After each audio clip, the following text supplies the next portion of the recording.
Oh, perfect. Yoshi's here. Thank God. Yo. I bet. Oh,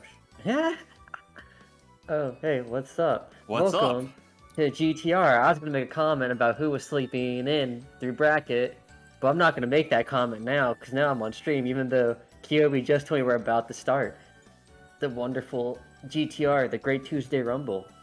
I am Number 2, no less. IcySoapy with my co-host. Who cares? He was second place at Frosties. Doesn't matter. No one likes second. It's Zyflair. Alright, time to deny you first place from now on.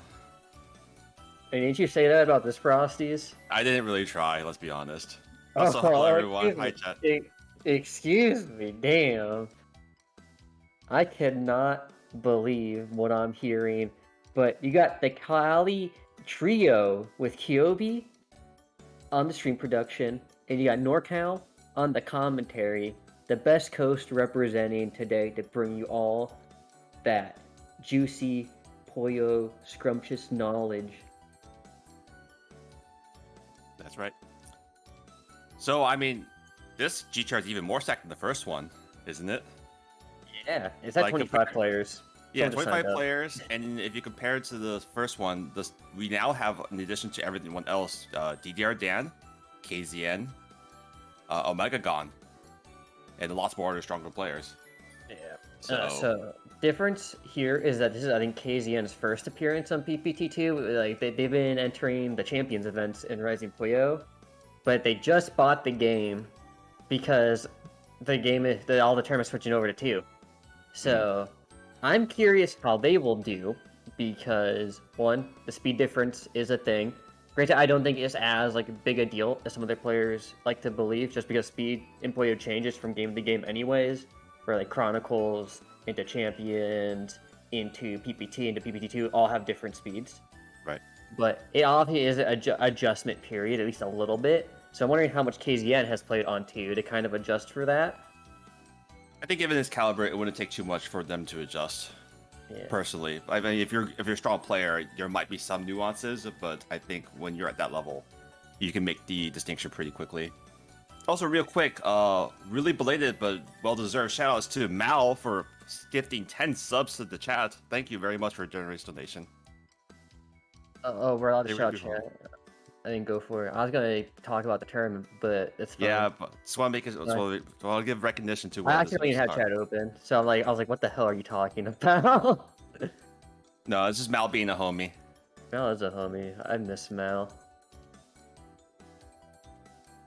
Let's see, who else do we have? We haven't seen in a while. We haven't seen omegagon in a while. Argued top 5 US players, but I don't even know. I think it's Rinto. Oh god, Rinto signed up last minute too. Nice. I thought the thing was closed. No, I don't see them. No, they are right there. Oh my goodness. I see. Okay, that's right. They're at 25. Okay, so Billy signed up. God bless Billy. Let me open up Twitch chat because I keep forgetting. Thankfully, I'm not on production so you can hear me open up Twitch. But this will be interesting because oh god, I can hear myself. Because Billy, you can see in the Discord chat, a little slump right now. Someone's gonna slap him. Okay. Coming up. And let's see. I'm trying to. There's just so many good players. Twin Blue is someone we haven't seen in a long time either. Also included, yes. That was PTG League. They had to drop out because of school, but I think this is their first bracket back since Friday Puyo. What's it called? Dropped, or went on hiatus and then turned into GTR. Do we know if Anamaru is present today? Because I know they signed up last time, but they were not. They were actually not present. What? That's why I said don't mention it. Oh, okay. Okay, well, I guess now I will have to. They might just be tired. I know they are in a very awkward time zone. My bad. So, you gotta be fair. Gotcha. Fair enough. Alright. Other than that, it seems to be everyone else from the previous GTR as well. Yeah, we get Blue Jax back. I think Blue Jax surprised a lot of people because Blue Jax is a dedicated PPT2 player, but they don't play champions. So, you know, guess what? I mean, they had a very strong showing last time. I don't know. Who are you excited for, Zyflair? Because I forget how often you keep up with the online scene. I don't keep up too much. I mean, my heart always tells me to go for ShiroBrawl because I just love the way he builds chains. But let's be fair, everyone who's like in the top of this bracket is amazing, and I love the way they play this game. That's fair. I'm excited to see how Dan will perform because I've been watching some of Dan and Yoshi's practice, and I'll say Yoshi definitely has favor. Yoshi kind of still runs a little bit of train. I think Yoshi is... Sorry, go on. Oh, yeah, that's what I thought. That's right, shut up, Zyflair. Yeah, because like Dan hasn't really been able to enter any of the leagues, so a lot of his practice is, I think, on like versus and whoever you can find at the time. And meanwhile, like Yoshi and Void kind of set up this like, we are the 1 and 2 right now, and then Dan's usually the 3rd, right? I think if some people forget about Dan. So I want to see if Dan can take some wins and kind of put himself back on that map a little bit. I believe in Dan. Well, omegagon, I believe that's the other big name that's showing up this time around for 2nd GTR. Yeah, we just mentioned it. Yeah, we mentioned it, but we mentioned DDR Dan before too. No, we didn't. All right. I literally just talked about Blue Jax, I talked about omegagon, and I talked about KZN. Okay. But yeah, I mean, omegagon is like I said before, people consider him top 5. We haven't seen him play in a while. At least I haven't seen him play in a while, so I'm not quite sure what to expect. So we'll just have to see, because I believe they're loading up a match between Gooses and Lulu. Yeah. Oh wait, hold the phone. No, yeah, you're right. Goose it is. And Lulu.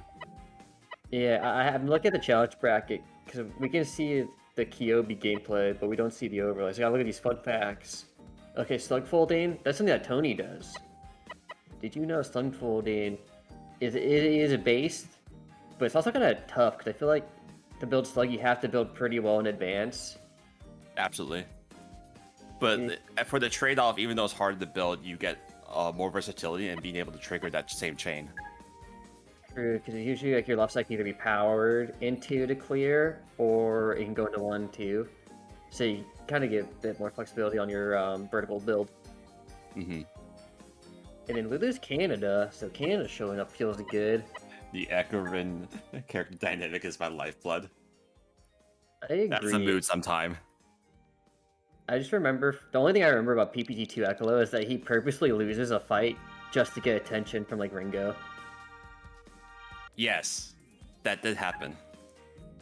He's literally like one of the most strongest beings in existence in the Puyo universe, and he deliberately loses. It's because he's a simp. He is a simp. Ekolo Rinto, that's right. Yes, that's exactly Ekolo it. and Billy. The more known pair before Sonic Billy.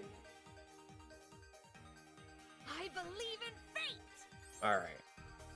Okay, good character choice already. Oh, double good character choice. Damn. Billy's upset, but I can tell you what I'm not upset about this match. Oh Jesus! Oh my God, I love it. Thank you for doing this to me. Alright, so Goose is immediately putting down some base. Puyo. This looks like just like start with your tail, go into L shapes, and just keep building L's up. Whereas, whose name I can't read, I think that's Goose, or not Goose, who is the other? Lulu. Lulu is kind of trying to figure out GTR, but they can't really see ahead enough. Yeah. But that's okay. I mean, solid start. Goose definitely had some sort of building chain. I'm pretty sure Lulu has an idea of how chains work, but it's very clear that they're not quite trying to build it this high up. They have a Hellfire coming up. Don't do it, no! Nope, they didn't. You see the Hellfire. They don't. Yeah, I guess the scary part of Puyo is like, can you see it? And if you can't, you're gonna get hit. A good follow-up from Goose. Yeah. 2 4 chains. Very nice. But yeah, you can tunnel vision very quickly in this game, especially when you're pressured. Yeah, especially if you're new and you're trying to you get forced into like an early mid game. It's really hard to fight people because then you're just trying to like figure out how does this work over trash, and that can be hard to visualize. Yeah. Okay, so we have a GTR. Okay. This is like an aggressive pseudo stairs. Like it's not really stairs, but it kind of looks like stairs. Gooses is sandwiching. Yeah. It's actually sandwiching that goes down, which is hilariously nice. The issue is it doesn't loop around, so it just powers like a lot. Yeah. Okay. There's a tail there that should counter. Oh, it's going to like no easy clap counter. The issue with how Goose built that is because it started. The chain starts at like middle height and like grows what 4, 5, 6, and it goes to the left. But there's no Puyo to loop it back to the right because of the color conflict on like green yellows. Yeah. So it's gonna end up powering, which means you don't actually have that much damage. Whereas Lulu just built a very standard GTR with no power, so there's a lot more room to extend. Yeah, very efficient. Even managed to allocate a lot of Puyos for the tail as well. Like, look at this. I think it's one of the issues of starting tail first when you are newer, because it's very hard to look ahead and see what you're gonna do. Oh, but good harass or rush, whichever it is. I like how they like spin around the Puyo as they're thinking, too. You don't see that too often in higher rank play. Well, it does in just different form, right? That's when you stall, but usually, yeah, it's muscle memory. But it's better to stall to think about what you're doing than not at all. True. That was rough, though. A little rough. Because they needed, what's it called, the yellows, but they couldn't do it on their tail, or like on their like transition part, because it would cut with their trigger yellows to go for a sandwich, and that would have been very bad. Goose kind of buried their transition. That's a little rough. It's fine for now. It looks like they're just gonna poke. They just need a purple, and they can use the blues to trade back. Oh, they can actually win this still. No! God! No, they're fine. That's a 5, right? Yeah. That is a 5. Power 5 too. Yes. They actually could have activated their full chain, but at least they got to a chain, and that's all you need, baby. That was hype. I did not expect it to be 5. I saw the 3. But you know, sometimes all you have to do is believe in your tail. Very easy. Or reversible even, sometimes. True. Okay, both players are going for GTR now. Alright. I respect this. It's very flexible. It's...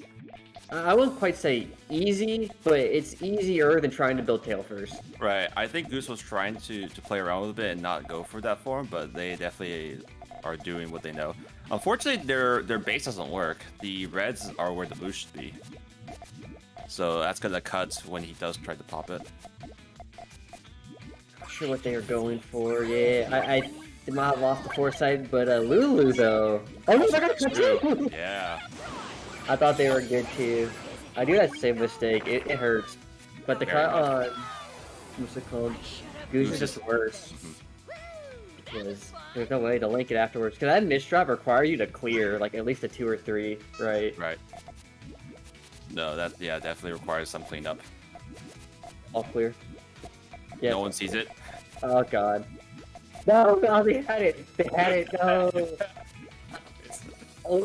You gotta let go. You gotta let go. Is that Slug? Okay. I think so.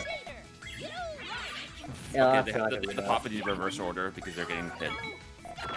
Still alive though. You know, I was really favoring Goose at the start because it looked like Lulu, you know, was looking a little uncomfortable. Right. But say after like a round or two of warm up, Lulu looking kind of crisp. Yeah, I think after the first round, they went to their roots. They picked the form they recognize and are familiar with, and sometimes you just have to pick what you know, right? This is the first round to give your opponent false hope.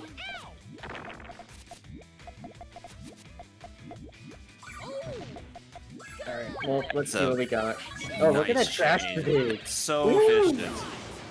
It's over. This is we mentioned this earlier. Like Lulu's really good with efficient chaining. Yeah, like a lot of it is just like the basic sandwich, but that trash dig was actually really impressive. Very much so. That was kind of gross. It makes up for missing the all clear. Beautiful. Alright. I guess like the issue here is I feel like Goose, they should just rush more. Just start rushing. Oh god, but you gotta clear those purples. There you go. They recognize it. Yeah. You can still clear it. No! Oh my god, what's happening? Okay, they gotta attack. I'm believing. They have to attack. There's no way they're not, right? Attack with it, damn it! Oh, they're just rushing. Yes! Okay, there you go. That was too late though. They were already ready. Yeah. I believe. It's okay, Goose. They were less occupied with fixing their chain and just wanting to find some way to hit, I guess. Good 8. Good 8. Good effort from Goose. I feel like they abandoned their game plan a little too early. I felt like the rushes were fine. Because like once they started taking a bit more time, not much. All I did was give Lulu more time. And looks like we're gonna plug us something, but I can't see the transitions on Discord, so I'm gonna check the stream. Oh, and the Discord is actually killed. PuyoTet has decided that we will not be seeing stream. So let's I'm bound whatever match is next until that slide comes up. Yep. Oh, there we go. Let's go, Kyobo. Oops. All right. I'm not sure. So good set. I don't know what we have next on queue, but I think we're gonna do an ad reel soon. But before those come up, I guess I'll go through the bracket so far. So Fiontype beat Megapig. Unfortunate Callie taking an L, but Fiontype has been playing. I don't know how much Megapig has. Helio 5-0'd Banu. Rest in peace. Tony also with a 5-0. Kupari 5-1 against Mao. Kirby Combo 5-2 versus Mitsu. Yep. Twin Blue 5-1 against Kai. And Meep Sheep gain a 5-2 against Silas. Very nicely done from everyone so far. Right. Everyone playing their hearts out. It would seem we have ShiroBrawl versus Tony coming up. Oh, goodbye, Tony. Don't be like that. That's good. Tony will bring out Slug and it'll be fine. Yes. Alright, what we got here? Is that a trading card? It is. Race car is a palindrome. Thank you for the fun fact. That sure is a fun fact. I'm trying to think of where the hell this card is from. I feel like I should know. Someone probably knows. I don't. It's just a Yu-Gi-Oh card. That's right. That's what we're going with. Yes, obviously it's a Yu-Gi-Oh card. It's also in reverse. The card is reversed. It's mirrored. It's because Tony's holding it, and we're looking at it from the other side. Ah, of course.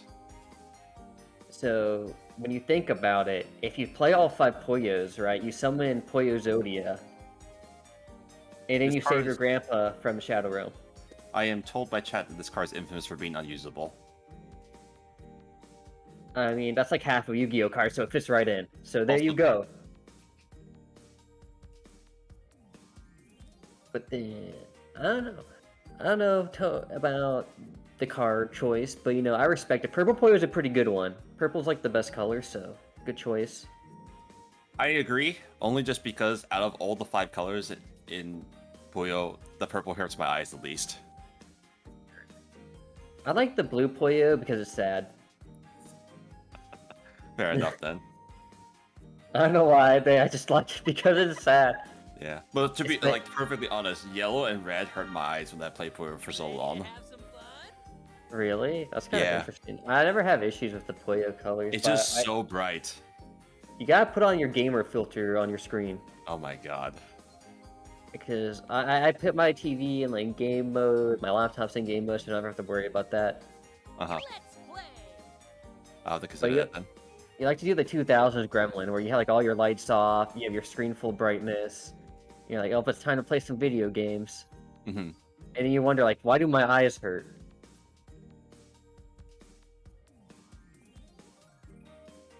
Alright, now you're gonna dignify me with the response, understandable. Yeah, I mean, I thought you were gonna just tell me the answer. I did tell you the answer. Is it because I have the settings wrong? Yes, and you don't turn on lights. Mm-hmm. Oh, we're back to the fun facts, so I assume they have to set up the room a little bit more. That's fine. You know, No problem. No problem. no rushes. Or maybe you do rush. Oh. You know, you can at least try to pretend you think I'm funny. You know, it feels fucking, or feels bad, man. I don't know if I keep Tap the laughing. If I hands. keep laughing, everyone will start thinking that I'm literally just doing it because I feel bad for you. Wow, damn. Feels bad. Why does my co-commentator hate me? I don't hate you. I'm gonna have to just cry myself to sleep after stream. Oh, there Okay, we go. We're here. This is gonna be an uphill battle. I'm gonna have to be frank, because Shiro is a very aggressive player, and they are a very flexible player. They like a lot of reversibles. And I've been watching Tony play on his stream, and his biggest weakness is that he's not very quick to responding to attacks. Right. He has been streaming quite a bit where he has been working on trying to react better to these kinds of attacks, but it has been a known issue. So we'll see how he does this time, though. Okay, now there's a good poke. You know, there are no blues off. The blues are coming. Oh, they didn't make it. Ooh, ask of the berry. Yep. Oh, wait. Nothing to trigger. There's nothing to trigger. Almost. Oh, it's so close. Good start for Tony, though. That was a very impressive attack. That is exactly what you want to see. Start up this second Shiro.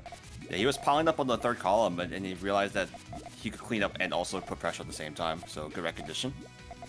Clearly, Slug the superior form. When it comes to flexibility off that one round. I mean, he's trying to prove it a second time right now with another 2-chain poke. Shiro has 3. I was a little optimistic, because there was like 2 or 3 different ways Shiro could have popped that, but I respect the attempt. Not that hard of a dig either. Ooh, oh. Okay. Okay, well, spoke too soon. Diggable, though. Not if he hesitates. Oh, God. Okay, it's such a hard dig now, because you have to get purple and green. You need so many Puyos. Ooh, that's unfortunato. Oh, yeah. The day is mine. Alright. Okay, good start so far, though, from Tony. Like, you know, 1 round, not too bad. Oh, is he going for the weird slug. GTR? Or no, just slug. Okay.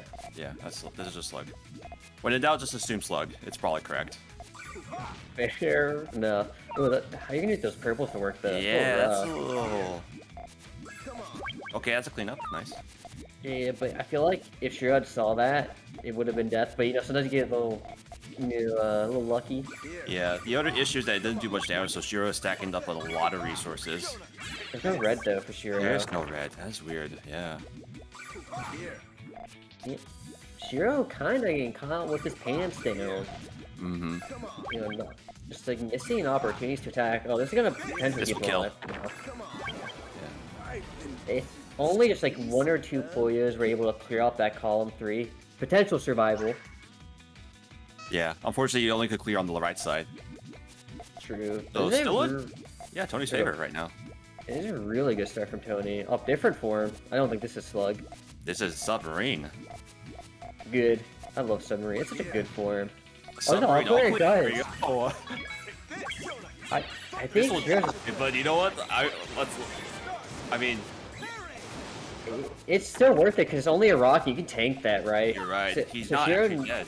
Yeah. Shiro needs to Hellfire to like stop this like attack.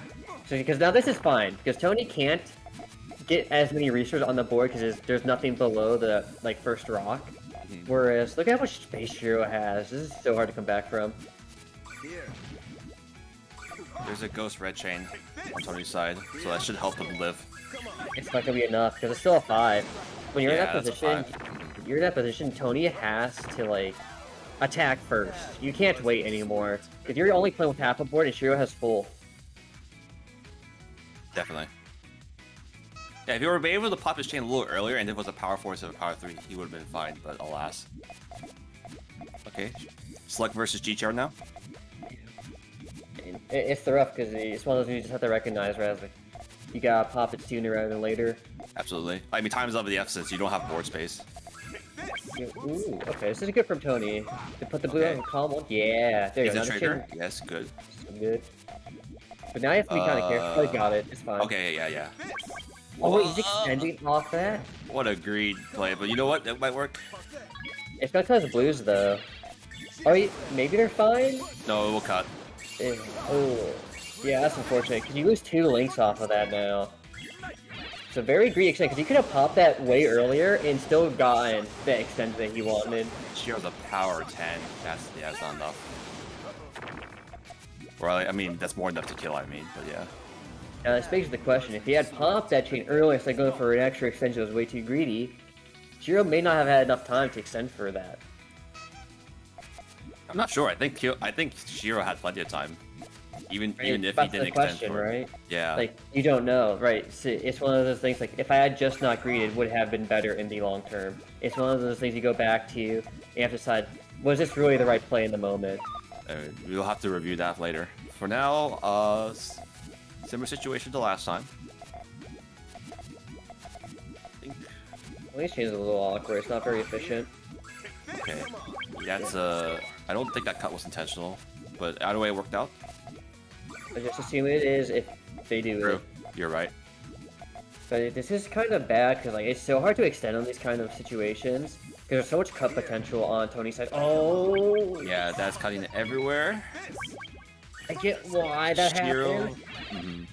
Because you should have said full chain, who cares? Tony got forced in a super situation where, like, if he had placed the green over to the left instead of with the yellow, it actually would have cut his trigger.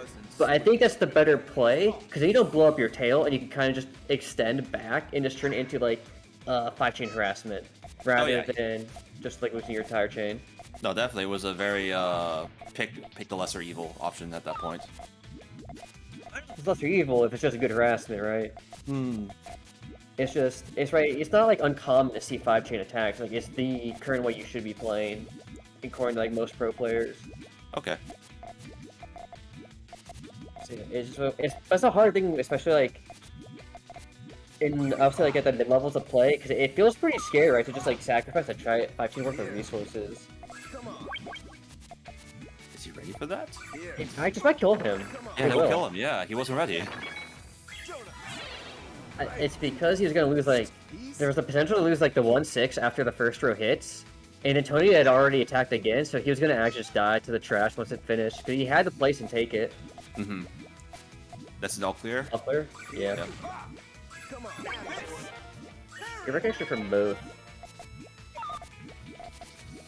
Fun fact, there was a, the Japan League that we all been entering, the person who runs it does a bunch of quizzes on, like, what does more damage, and a base Hellfire will actually always lose to a 3-chain by 1 damage. So if you're in a situation like that, you should always do the 3, because you'll get the 1 trash, that makes your punch stall out. Okay. And you're dead. That's fortunate. Actually, really strong showing from Tony, though. Like, that was... Go for it. If you're gonna say something, go. No, I was gonna say, like, he was able to poke and catch Shiro off guard a couple of times. Like, it's also very unclear to know when his attacks are actually full commitments, too, because of his form. But yeah, GG's all around. Yeah, I think Tony did a very good job of punishing the misplacements from Shiro, because Shiro had like a unfortunate opening, right? They're missing red, another cut chain like right afterwards too. So like a really rough 2 rounds, and I think Tony did a good job to punish it. But then Shiro just went back to basics and just started like, I felt like out efficienting Tony, right? Because the harassers were being matched, but the chain length could not be, so that was a little rough. But still, good showing. Good. I definitely agree. Shiro as well. Yeah, there was a lot of situations where Shiro just had way more Puyo on this board. And when you have that much Puyo, you can choose to better match harassments or just set off a bigger chain. At least assuming you don't get caught off guard, like what happened earlier. True. Oh, we do have some sets happen. Did I see omegagon? I do. It's versus Void. Alright, so Void, 5-0'd their last match. omegagon 5-2'd their last match against Kirby combo. So both starting off strong in the bracket, looks like. And best characters. You know, Pop Risu is lit. I love Pop Risu. What's the one in the purple suit? So Pop Risu is a common enemy, so it's a color variant. Okay. That's right. Pop Risu is just one of those. It's like you know, like a slime in Dragon Quest. He's a slime of an actual game. Yes. Yes. Void's fun fact is telling us to look up the Moga parrot, which is actually a very pretty bluish parrot. Found in Australia. Very nice. Thank you, Void. I'm gonna look this up. I still think MS Paint Parrot is my favorite one so far from the Void fun facts. I forget what that was. The other one I did with Kyobi, we got the villain from Dexter's Laboratory as one of the birds. I don't think I've seen that one. That was a pretty good one too. A lot of good bird choices from Void. I appreciate Void's bird retweets. They're high quality. I'm all yours. Oh boy! All right. We should have seen this coming. If you put B and O together, you get Boo. Correct. Fun facts. Oh my god, classic skin. Let's go. Okay. See, these are getting stuff that's readable. That's all I can ask for. Alright, L-shape from Void, the classic. It's actually turned into a tall GTR now. Yeah. His Void was showing me like his optimal start for like if he gets bunny situations, and I wish I had a screenshot of it. But it's pretty much like you play the first 4 Puyos all flat, and you can either go into L-shape GTR or raise the GTR. I like how omegagon got the exact purple green to trigger, so he's got full chain. Oh, it's only an 8 from Void. I think it's... Yeah. No, it cuts though. Yeah. The missing reds actually come back. I thought that would break even, just because he had already taken the poke damage earlier. But because it doesn't, it means Void gets all this extra space. And look at the mid-game chain from Void. It's so much time to build this. Brutal. The day is mine. Yeah, it happens. I like the idea though to tank the damage. I think that was smart. Because he basically shaved off a rock. And the fact that you can shave off a rock from the amount of damage you had to take and still not survive is just unfortunate. Right. GTR for Void. Gain a bit of a raised, which is nice because it means he'll be able to take trash like that. Like, look at that. Like, there's like 3 different ways to pop that for Void. It's gross. He's still missing the greens for it though, isn't he? Yeah, he is. Yeah, well, he's not looking to set off the chain. He's just looking to attack. Look at that. Now he'll look for greens. Like, oh, okay, cool. You don't need to find greens if you just kill them with that next. Speaking of not having main chain ready, yeah, omegagon got hit. The day is mine. Yeah, I mean, that's just the strength of Void, right? They don't always have their main chain ready, but they're willing to attack as soon as they don't, right? Absolutely. Like, there's no gap. Like, if you want to survive versus Void, you have to be willing to scrap as well. This is an interesting form. I've seen Void build this in a minute. He needs some yellows over there. Yeah, omegagon's got a good old sandwich. Nice. Small poke from Void. Omega's gonna need to find a way to start fighting back, because Void's just going. He's missing purple. He's getting droughted. Okay. That was a it's an interesting form for Void to bring out, but it's not gonna extend very easily because of the color queue. Right. He needs the yellow. Okay. That's a power 10 though. I don't think Void's enough. Yeah, he folds. Too much commitment on the attack, and it's just way too hard to extend off that. The issue when you cut your harass and get rid of your key form is that because your key form is gone, it's really hard to find a new one on the fly, right? Because it's a key form for a reason, right? I mean, as the name implies. So once it's gone, you kind of have to like find a new one. But if your new one doesn't work with the tail that you built for your other form, you just put yourself in danger of cutting your chain too much or needing very specific colors. Right. So omegagon had a massive Hellfire and Void recognized, so he's committing to main. A very good commit. I don't think omegagon's chain is very strong. Yeah, it's power 4. He had a bit more time to actually build, but he chose not to. I don't think he expected Void's damage to do that much. I also don't think he expected his chain to pop like that. Because they kind of like bait when you get like the same color tails, is that if you're not paying enough attention, you may not know when they're gonna pop. all at the same time. Right. Okay. Good old clear start. Alright, so quick block, nothing too crazy. Void, not even take that much damage. I actually kind of like Void's bursting a little bit more because you can go for immediate attack back, make it hard to extend. Omegagon has a very clean vertical build because he knew he was going to take trash for that. The issue is there's no reds though, so there's no way to link these reds. Which means Void's only to attack. Oh, he's going to still. He still get it, yeah. Oh, you're all clear now. RIP all clear. Very clean vertical build. If he actually got that, he would actually be able to fight this at the top. 3v3, so he's not going to die for that. Still rough position. Yo, what up, Levy? Come watch our stream right now.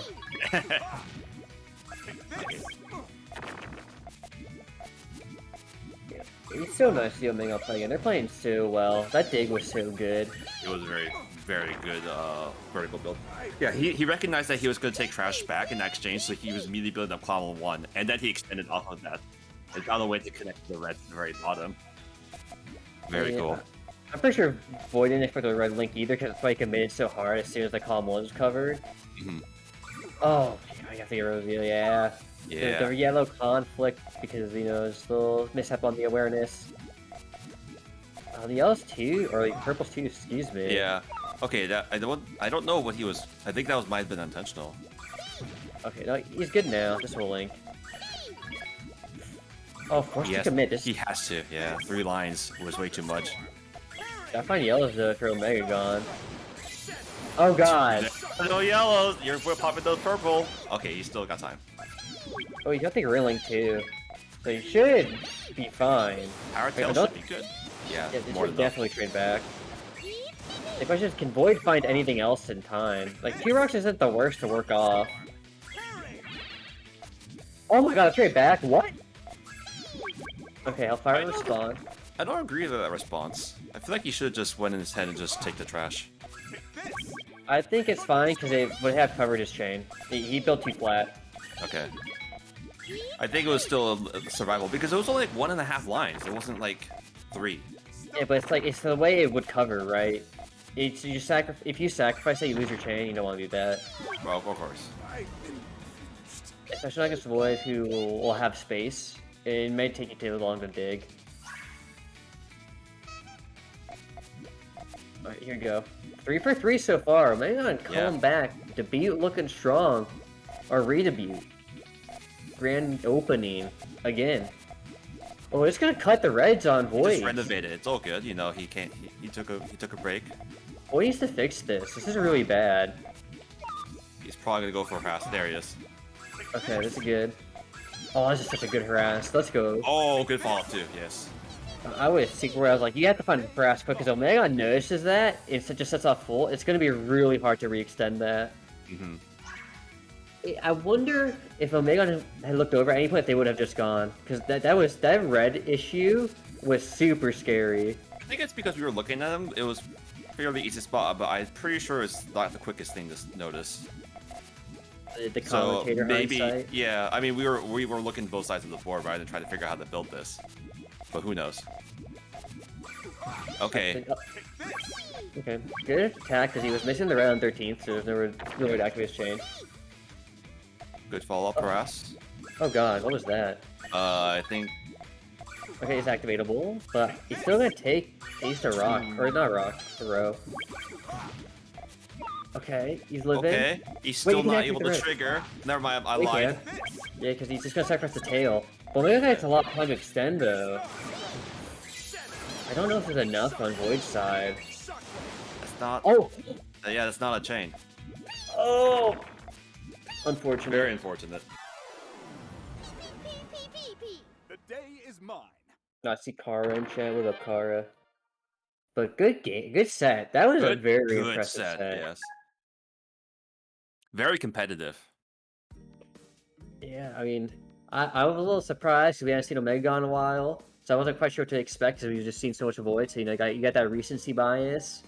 But man, Omegagon really made Void work for it.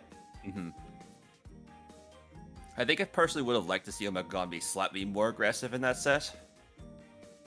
But overall, like, he still played extremely strong. I felt like the aggression was fine, but that is Data FGC car. I felt like the aggression was fine. It was more so how the aggression happened, right? Because like Void started committing to like larger attacks, Right. And like I felt like omegagon was defending them pretty well before, and was good at falling small pokes. But when like the giant like 16 Puyo multi-power 2 comes through, omegagon would only pop like a small 2, maybe a 3, and 3s are okay to block, but the issue is because it takes much longer to pop versus the 2. It gives a lot more time for Void to just, build up. In your situation, if you were in his shoes, would you just go ahead and try a bigger defense, or would you just commit harder and just go main chain and just hope that Void can't rebuild fast enough with his harass? Well, if I was in his shoes, I would still lose. So okay, fair enough. I feel like my current strat to fight Void, I guess, because you asked, is that I try to just match harassments. Honestly, I feel like it's harder, right? Because you have to know like how much more of your chain to sacrifice, but there's a point where where tanking just becomes too dangerous in Puyo. Like it's great if you're fighting with like 7-8 chains, right? Where like a star isn't that much to work off. But once like moons or like the 10+ chains come in, like tanking's no longer viable. So you have to start fighting with like these larger like either 6-chain harassments, or you have to go into like the big powers. And it's just something you have to learn. God forbid a 6-chain harass meta. It's gonna come eventually with the way like some of the players have been learning between like Yoshi, Void. I think Dan's been working on it too, Helio. Where there's going to be a point where like Western Puyo does turn into like a hellscape. Shall we do bracket updates before we start the next match? Sure, I got you. So Yoshi sitting pretty, beat Blue Jacks 5-2. We have DDR Dan 5-4 KZN. KZN coming in strong, it looks like. So hopefully we get to see them play in the lower bracket. Void, we just saw. So let's take a look at losers. Helio still in it. About to fight omegagon, actually. That's going to be scary. Yeah. And Tony waiting on the or sorry, not Tony. Tony playing Kopari to go into KZN. That's scary. Also very scary. Then Kirby combo looking to fight Blue Jacks, and Twin Blue looking for the loser of Shiro versus Billy. And it was Billy taking the dub. Oh boy. And that's only round 3 losers, and you have like it's a terrifying Twin Blue bracket. Shiro. That is very spooky, but Elio is fighting omegagon because Blue Jacks won that set in winners round 2. But we have a different match now. We have Void versus Ladan. Oh boy. I'm excited because we just haven't seen Dan in a while. Just straight up, like we have not seen Dan in a hot minute. He's been away. He's somewhere, someplace, but he's here today. And I'm interested to see how he plays in tournament because I've only seen him play, like on Yoshi's stream, right? Because Dan doesn't stream that often. How would you describe his play then? I feel like Dan's pretty strong, aggressive player. Looks like I've put 3,000 points on Void. Okay, there we go. Nice. Wow. Not even hiding it. Just straight up just saying it right now. There you go. Oh my god, okay. You got points. There we go. I think Dan is very good about these like Hellfire rush starts because he's very flexible and has a long GTR, which I think gives him a lot of viability for fighting a lot of the top players. Because, it sends him an early attack. Oh god, I can't read this, I'm sorry. I'm gonna try my best. I'm praying that Kiyobi will turn it off at some point. Okay. But we'll see. We have received confirmation that this will be the last time we will see random skins. Yeah. Okay. Right, so anyway, I see regular GTR from Dan. He's gonna go for a small harassment.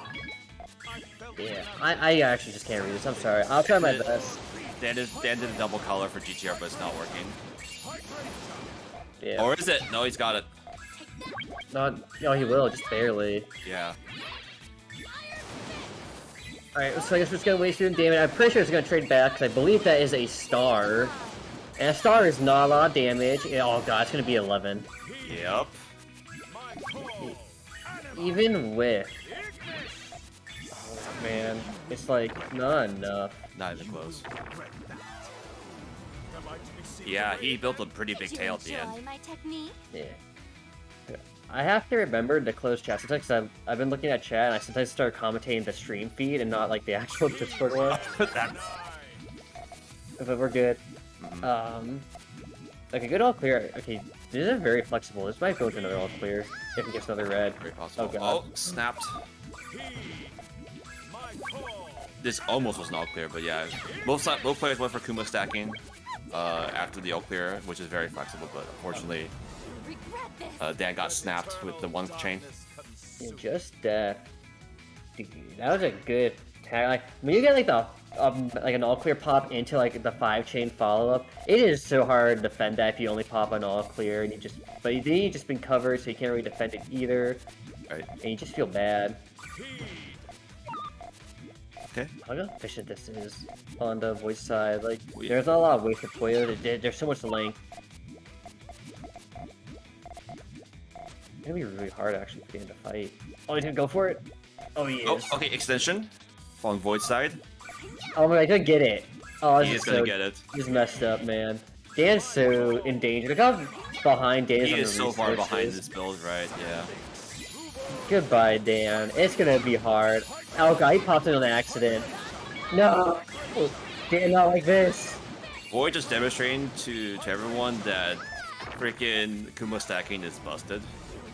Yeah, I mean, power 13. Very hard to come back from that when you only have like, I believe it was a 6 for on Dan's side. So you need to have like a pretty strong amount of Q awareness or like a really good Q or both to make that work. Like it is a difficult situation. Oh. Okay. He's gonna get harassed on that side. Okay, he still gets a yellow for his main chain, so he can choose to pop it. It's really funny watching players one-chain poke Dan, because Dan was a big part of the reason why that even became a thing.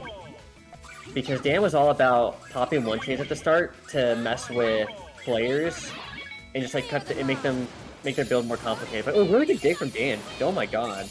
Nice. I am amazed by that dig. I did not expect that to work. But yeah, going back to just random one chains, just like literally garbage every now and then, it can be pretty effective depending on where it falls. I don't even want to call it random, because they're intentional, right? He's doing it on purpose too. Or I mean, like the location napalm. of it is random, not so much like the intent is random. And it's more for like trying to force the napalm to at least force like at least 5 trash, because then you don't have to worry about the 1 and 6. Okay, fair enough. So that's the main, I guess, gist of it. Look at Hellfire though. Ooh.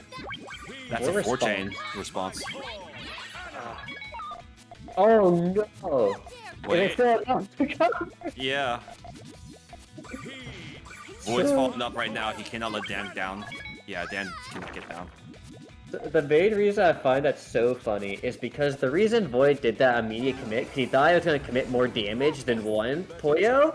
So the follow-up was supposed to be, okay, you're taking a row, at least, and then you can't dig out on time, because you need these 2, Puyo links, right? So you need one to clear trash and one to self-chain. But because it only sent one, it meant Dan could have actually just got a blue to dissolve his chain, but because no blue had spawned, can't go. Yeah, he still couldn't trigger. Well, actually I see blue. The purple is like not purple in the skin, so I don't know which one is like being replaced. It could be blue actually, but I don't know. Luckily, we're not going to be seeing this anytime soon after this. Yeah, but still, it's gonna force the immediate follow-up because it looks like Void had too much conflict, but still not enough for Dan. You see some red. Dan has it. Oh my god, what a huge 6. Yeah, it's like, I mean, Void looking kind of crispy. That was massive. The minty guy's the purple? Okay, well, anyway, we're gonna move on from this soon enough. Alright. Well, I do love a good breath mint because watching Void play is a breath of fresh air. Haha. So, let's see what happens. We have match point for Void. Dan has been kind of, like, not doing poorly, But I feel like you're just seeing the efforts of Void's practice come into play. Yeah, I think Dan's playing fine. Void is just way too good right now. It's not going to be full chain from Dan, but it's still going to be a lot of damage. That will be countered. And we have fortune follow-up. I think he just survives. Yeah. Alright, there you go. Oh, there's gonna be a really quick dig from Void. It's already right there. Wait, is he extending? He's extending, yes. That's a 5. Well, Dieter Dan's a 6, so he's still gonna take more damage. Oh, that's a really impressive 5 though. That I literally took up the entire amount of his space for that 5. But just not enough. Feels bad. The 5 was dope, I agree. Unfortunately, Dan was just too good at following up. Yeah. Oh, right side GTR from Void. Oh, Dan's Hellfire right away. Oh, it's happened because there was a red drought. He saw, yeah. You're missing the blue and the red. Well, good luck trying to get them. Yeah. I mean, Dan's recognition for these droughts is always so good. On point. Oh, dude, look at this big though. Oh, it's not gonna be enough. Dan really loves to, like, when the sets are close to ending, just to, like, Hellfire you. I mean, credit to where it's due. Void is very good at building at the top layer, but it's just it's not fast enough for DDR Dan's pressure. Dan is too aware as a player to let that slide. And the main issue is though, like when Void made that right side, there was no way for him to use his tail defensively at all. And once the red drone happened, that means the Void has no way to activate his chain, and he has no way to defend himself. This is gonna cut. Does Void recognize it? Yeah. Yes, he's got the point. chaining. Yeah. So, you know, the joys of awareness and making sure that your tail is flexible and the ability to defend yourself. It is missing the blue. There you go. But it's because reds. Yeah. Ouch. I think the blues are gone too. No, they're not needed. No, those blues are needed because he has to vote to the bottom right. He needs the greens, and you want the other blue. But even it's not going to link because of the whatever the hell that mid color is supposed to be is there. Yeah. So he actually lost so much of that tail because of that. Oh, that's so unfortunate. But damn, good set. That was really close. Like Void looked like he was about to run away. It was a game that situation. Could not get closer. Good games. I'm glad I could at least tell like half of what the hell was happening. That's all I could ask for. Thank you for voting on random chat. Please never do it again. I'm gonna say my opinion on that. But we're gonna look at what matches have happened so far. omegagon losing to Helio 1-5. Oh boy. Wow. Like I know Helio's been practicing a lot too, so I was but like the tournament result hadn't been there yet because he's also just not been able to play that much. Because Helio has also been entering the Japan tournaments as well to get practice alongside of Void and Yoshi. So you know, practice paying off right there, getting a pretty solid win. Like 5-1's pretty decisive. Yeah, definitely. And I think it also speaks to how strong Blue Jacks is, given the fact that he was one who sent Elio to losers too. Oh, okay. Yeah. You know, Blue Jack's still waiting on Kirby Come, who I think just finished, so they're playing. Damn, he has to play potentially KZN for just like the start of top 8, which is crazy to think about. And then like Shiro, Twin Blue, Blue Jack's Kirby combo for like the last 2 entries for top 8. It's kind of crazy. Like there's so many good players. There's like I think so like half the bracket is like. You're like, okay, I recognize these players, and the other half is like, people are like, oh, we haven't seen these guys in a long time. And it feels like this death pool before even top 8 starts. Wait, no, losers round 4 is top 8. Yeah, that's what I'm saying, Zai. They're playing. Yeah, I'm just saying he's already in top 8 right now. What? I'm talking about Shiro, Twin Blue, Blue Jack, Kirby. Okay. They're in the bracket. They're not in it, they still have to play. Alright then. Gotcha. Alright, so, okay, well, back to the actual match. We're going to Yoshi and Rinto. You know, a kind of a classic. Because Rinto, or Billy, whichever you want to call them, has been pretty much top 4 in, I think, almost every Puyo tournament at this point. And his usual other top 4 members are Yoshi and Void. And they've been doing their own league and just playing each other the entire time, so they've been more than aware of each other. Yeah, it's Yoshi's been streaming what has been known as Fur Bird Talk, I believe. It's been those 3 players constantly grinding. I really like Yoshi's fun facting location for Australia. Can you explain to me what Billy's image is?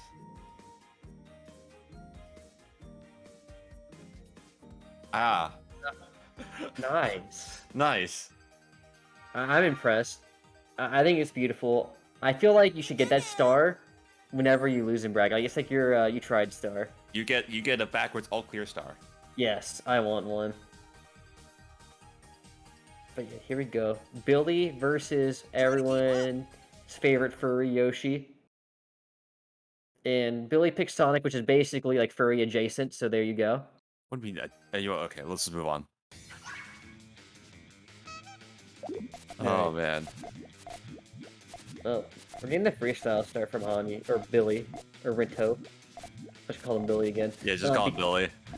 Yeah, just because Billy does not like building a GTR right away. Billy likes to do what Billy wants. And that's a dangerous game against our friend Yoshi. That is... Does he have... No, he doesn't have it. Okay, yeah.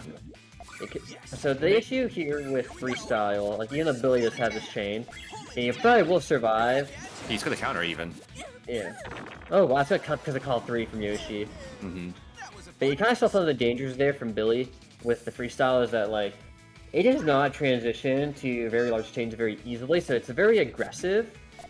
But the thing with Yoshi right now is that they're very powerful at not only flexibility right now, but also just building long, efficient chains out of it.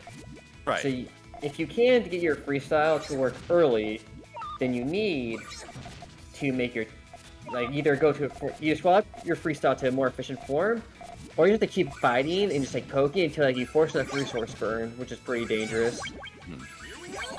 I didn't see that was a main chain until like after 3 pops. Yeah, Yoshi's very good about seeing like these like top of layers. But you have to do it because you won't have enough resources otherwise. I agree. Right, see like there, Claw, like the freestyles, like it doesn't go for that long length as easily. So you're committed to like these more unsafe extensions. And sometimes they work. Like Billy has been able to make them work, but because, you know, there are risks, and there are higher risks than some people would probably like, it's a dangerous game.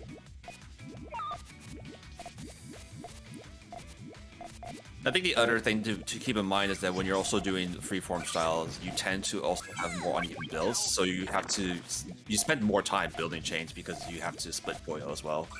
Yep. Which is a lot of time you cannot afford to waste against the likes of Yoshi. I agree. You see, like, that's why Billy here swapped to GTR to try and help with a bit more efficient building. He's going to gamble on purples. He's just going, okay. There's no reason to gamble there, because if you gamble on purples, they're going to cut your, like, the purple into red, and you're going to get rid of your tail. Right. That's not worth it. And also, his column 3 was way really high. And, like, look at that. Like, Billy gets a good extended, but I don't know if it'll be enough. I think it's going to cut. The purples will cut. Yep. Ouch. Oh god, that cut a lot worse than I even thought. Yeah. Why does he negate it all the way down to a star? But yeah. Star off, like, because he already got like a bunch of links during the moon. Yeah, it was a lot of powers. Billy's optimal star coming into play. Here he comes. I think Billy has one of the stronger all clear starts as he takes the rock, of course. Why do I say anything? But because he gets them so often, he really knows how to build around them too. And you see, like, his chains are already going to be activatable soon. Oh, but he's a green. He's going to get forced to commit to the blues. He's extending, yeah. He's getting drought on the green, but he got it. The lack of, like, colors Billy is looking for is kind of hurting him, but not enough to stop him, though. Because he is Sonic, and he doesn't stop ever. He never stops.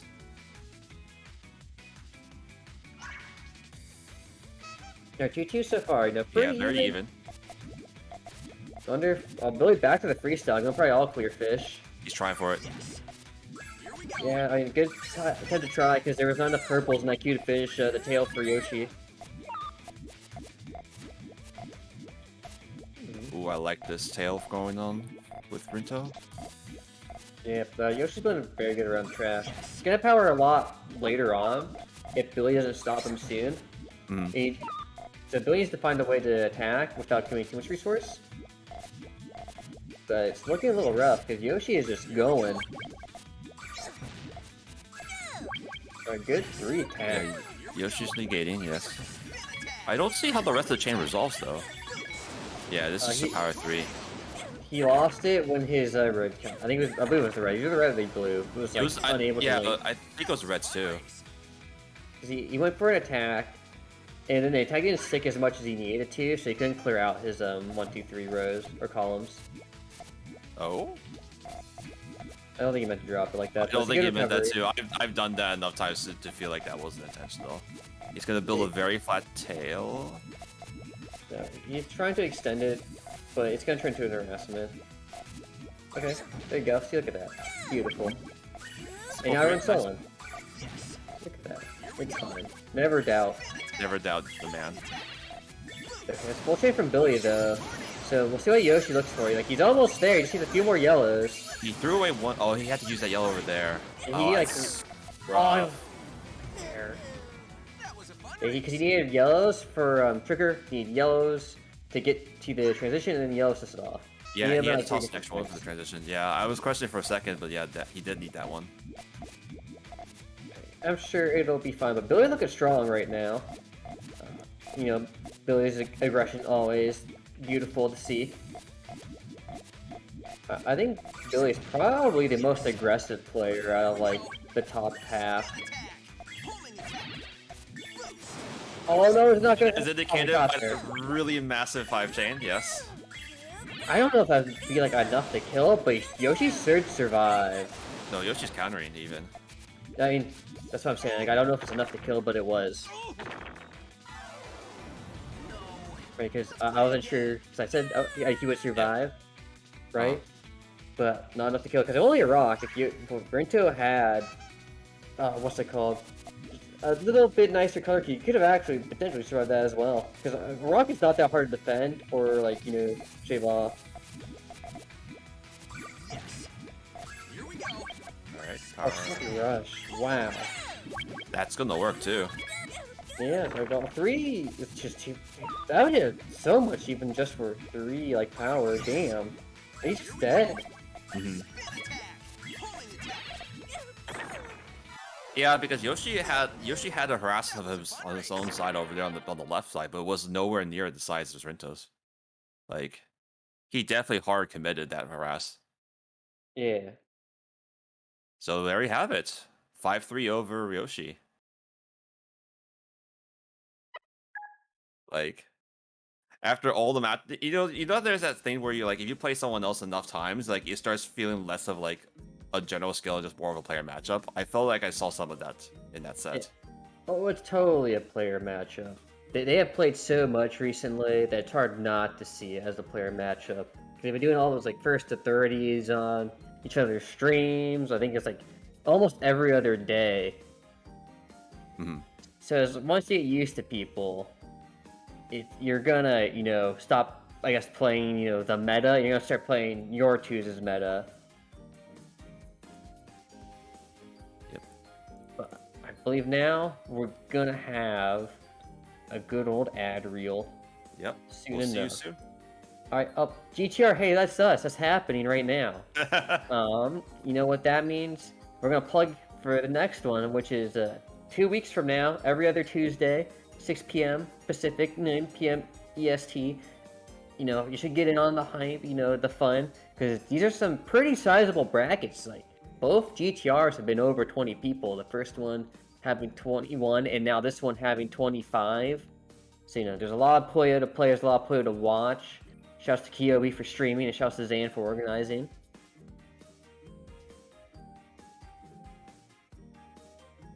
Alright, and then we have the Puyo Weekly Review.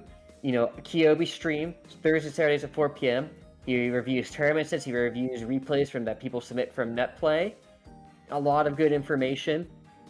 I watched his one recently, and I remember talking, I mean, it was to Kiyobi and Zai about Puyo links. So if you're curious about a solution, about how chain works, you know, there's always a discussion happening. So be sure to catch that as well. Yeah, he goes very in depth over the various options you have during the middle of a match, whatever happens to be reviewing. So if you just want to just dig into the details, see what things might there where like, given a certain situation, given the pieces you have, if you want to know like all the possible ways you can actually build a chain or react to a situation, his stream is probably one of the best to do that. I'm also gonna jump in here real quick. Hey stream. I also am uploading these on my YouTube channel, like the week after the review happens. So if you guys are more YouTube people, you can check that out on my YouTube channel too. True. You know, I believe the GTRs also get uploaded to YouTube as well. So if you happen to miss out and you're like, damn, I'm not going to be able to catch this one, you got the Twitch VOD, you got the YouTube VOD. So there's always some Puyo content whenever you need it. You can even podcast us if you really want to, right? Just put us on the background while you're working.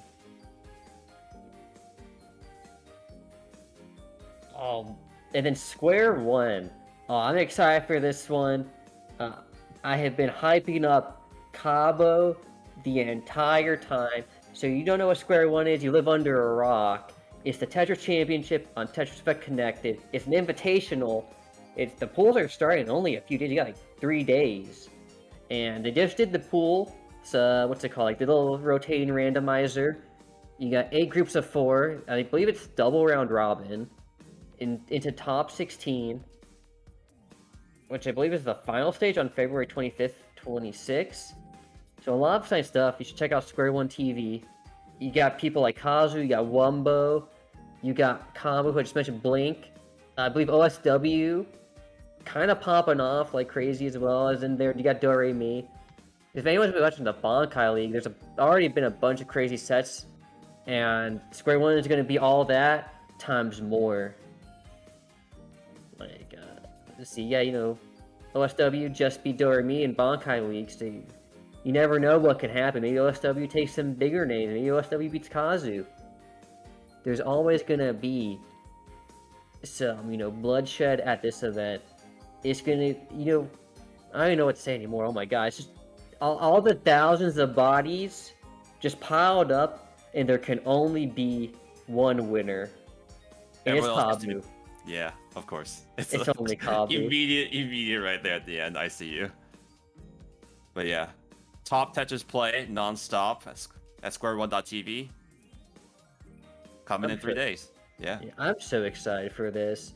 I've already said I've been prepping meme images for Kabu. So you know, so whenever he wins, it's gonna post them. You're stockpiling.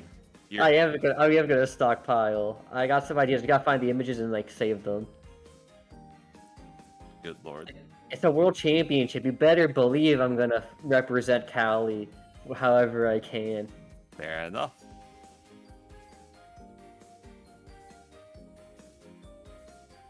Kazu maybe not win. That's what I'm saying. That's why Kabu's gonna win. The chat understands. It's true. True. At the end of the day, Kazu's human. At least I hope he is. He's got the zoomer hands. Oh, you got some top cut footage right here. All right. Oh wait, Kirby beat Blue Jacks. That's kind of surprising. I guess the redemption arc for Kirby combo. Mm-hmm. Because what's the word I'm looking for? Yeah, I felt like, you know, last time I saw him play Puyo, it was looking a little, you know, hit or miss. It wasn't like bad, it was like good, but I felt like he could play better. So coming in with the redemption arc today to go in to fight Shiro, that'll be pretty sick. And then KZ had actually almost lost to Kupari, or yeah, Kupari. Yeah. Damn, who is that? I don't know who that is, but they're pretty cracked. Let's go. They took out Goose. They took out Tony. Shiro just beat Kirby 5-4. Oh, Kirby that was already close. Okay. Damn. That is... Dude, we have some crazy close sets. I wish some more of these were streamed, because I'm just like, I want to know what happened. I want to see how the storyline unfolded. So I hope that Shiro is streaming his POV so I can watch it. I know that Tony streamed their POV. I'm going to go watch that. I know Phenotype streams their POV. Gonna watch that. So hopefully more people are also streaming their POVs because it's very fun to go back and watch the VODs, see how players did. Absolutely. Yeah, let it be known that this bracket is extremely stacked, so like many of the losers bracket matches were most undoubtedly competitive, even though we haven't seen them. Like Shiro Twin Blue could be a top 8 match. I agree. Omegagon Helio is like could have been a top 8 match. Like even like Blue Jack's Kirby in some terms would be top 8 match. So you know there's so much potential, but we're going to DDR Dan versus Lashiro. In these orders. Yeah, I feel like we see this. This is like the most DDR matchup we've ever seen, right? And it kind of repeats the same way every time it happened. I think Rising Puyo. Okay, what happened? Where like Shiro starts off really strong. He takes a big lead. But then he slows down because Dan will just slowly creep his way back up and then Dan will just win. Let's see if that continues. So Dan doing freestyle. No, never mind, it's GTR, okay. True. Immediately misread the chain. It's okay. Yeah, so I'm very interested to see how this this match starts. I feel like if Shiro wants the best way to win, he needs to start strong for Shiro. But for Dan, obviously he doesn't want that to happen. He doesn't want to have to always claw back every single round. Oh, no, I want to throw it back with the race. The rest is there, though. Okay. No, because he needs them. Yeah. I think. Can he not have covered the hole with the purple?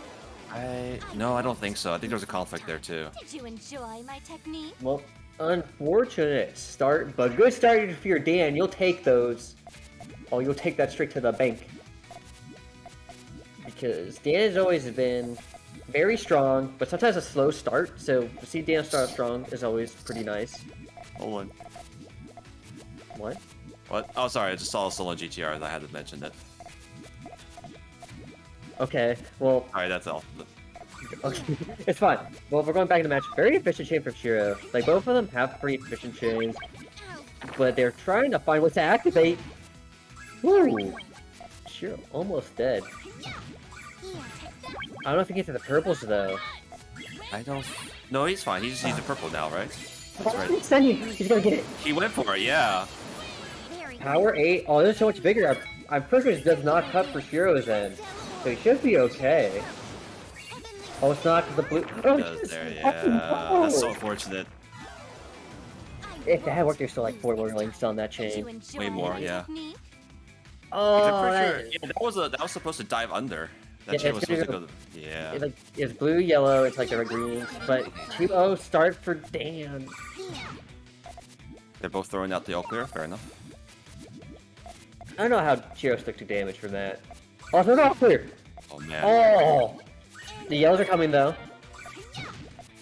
Wait, building center is kind of dangerous, because now after column 3 gets covered, they're gonna die. It still takes a lot of damage, yeah. It's, I don't agree with that start, or the way like Shiro built that so much. Because the issue with building, like, you know, 3-4, or like 2-3, or like anything that involves your comp 3, is you can't take damage anymore. And part of getting like the later all clear is that you want to take another hit so you can send the all clear when they have to commit resources. But if you do like something that involves your column 3, you can't do that anymore. You have to pop, or else there's too much height and you're gonna die to the X. Just want to quickly point out that Shiro went for a 13 flare double color extension, but the yellow's cut in the way because of the same ghost row. He had no choice. Yeah. Yeah, he's not forced into that, or else he'd die. Hey, well, I mean, he did anyways, but you know what I mean. He is missing another blue, yeah. I almost made it to the extension though. Just hard. You did a good job of not splitting, there's not enough time. I almost feel like he's overextending, given like it's still massive damage, but I don't think he need to extend that many chain. Like, it was only 3 rocks at the end of the day with that chain. I think you just gain a lot of respect to Dan, because if he had popped early, like yeah, 3 rocks is still gonna be blocked, but he's not gonna send that much back either if he pops full. And that's like not a hard extension for Dan to make up, in my opinion. Right, because like so if you want to commit to main chain, make sure it's a big commit, that kind of thing. Yeah. Because like small changes are not worth a lot in Puyo at a higher level. It just wastes too much resource and time for not a lot of damage. But yeah, on the board for sure though. That's what you like to see. Definitely. Oh, yeah. See, there you go. There's the Dan classic one chain, but only since 2 though, which kind of sucks. Yeah, this doesn't interfere with much of Shiro's chain. It kind of did something, but I thought you just didn't do enough. Ooh, okay. Good counter harass. See, now that's the kind of harassment you want. Well, I only said 1, really? Okay, then. Sure. That was definitely a 1. All the work just for that. Feels, yeah, I think that's kind of bad. So we got a reversible here from Shiro, actually. I wonder which way he'll Stand do. again. Wait, why Cuts would the he? blue though. I'm not sure if that was worth it at all. Well, now it's not because of boost cut anyway. Yeah, because like he had the option to actually pop blue purple on his right side or pop the green. So I feel like he should just pop blue purple, right? And then like then you have to worry about the blue split and change activatable. I in general just feel like you should let your opponent prove that you need to extend more before going for it so constantly in the sets. They play constantly in tournaments, so there's not much that still needs to be proved. So I don't think that works here if they've already played so much. Like if this is like the first time in a long time, then like yeah, okay, that makes sense. But they play almost always in tournament. They bump into each other at least once. I see. Well, in this case, unfortunately for Shio, he was not able to get out of his main chain as much as he would liked. So he will have to settle for a 5th place finish today. And still pretty respectable 5th place. He beat Twin, he beat Kirby combo. He beat Tony. Hey, not too bad. Not too bad. It's still a good run. It's a solid run. Yeah, KZN actually fallen to Helio. Very good stuff from Helio. A little unfortunate for KZN because I believe KZN got 4th at Rising Puyo after being center red, so a little bit of a fall short. But still a good run from KZN too, you know. Took off some names.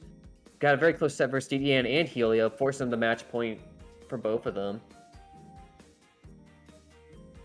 Another one. I believe we're gonna fight Yoshi and Helio because we're losers. Oh, oops. Alright, so loser's bracket is already playing, so we will be back to the winner's side. That would be none other than winner's finals between Rinto and Void. Yep, there you go. And so this will be a fun one. I feel like Void can match aggression pretty easily. So I'm wondering how this will force Billy to adapt. Because Void beat Billy at last GTR and at Snow's Infinite, if I'm recalling correctly. So we're gonna need to see some more adaptive. Yeah, because GTR won, Void 5-4'd Billy, and then 8-2'd Billy.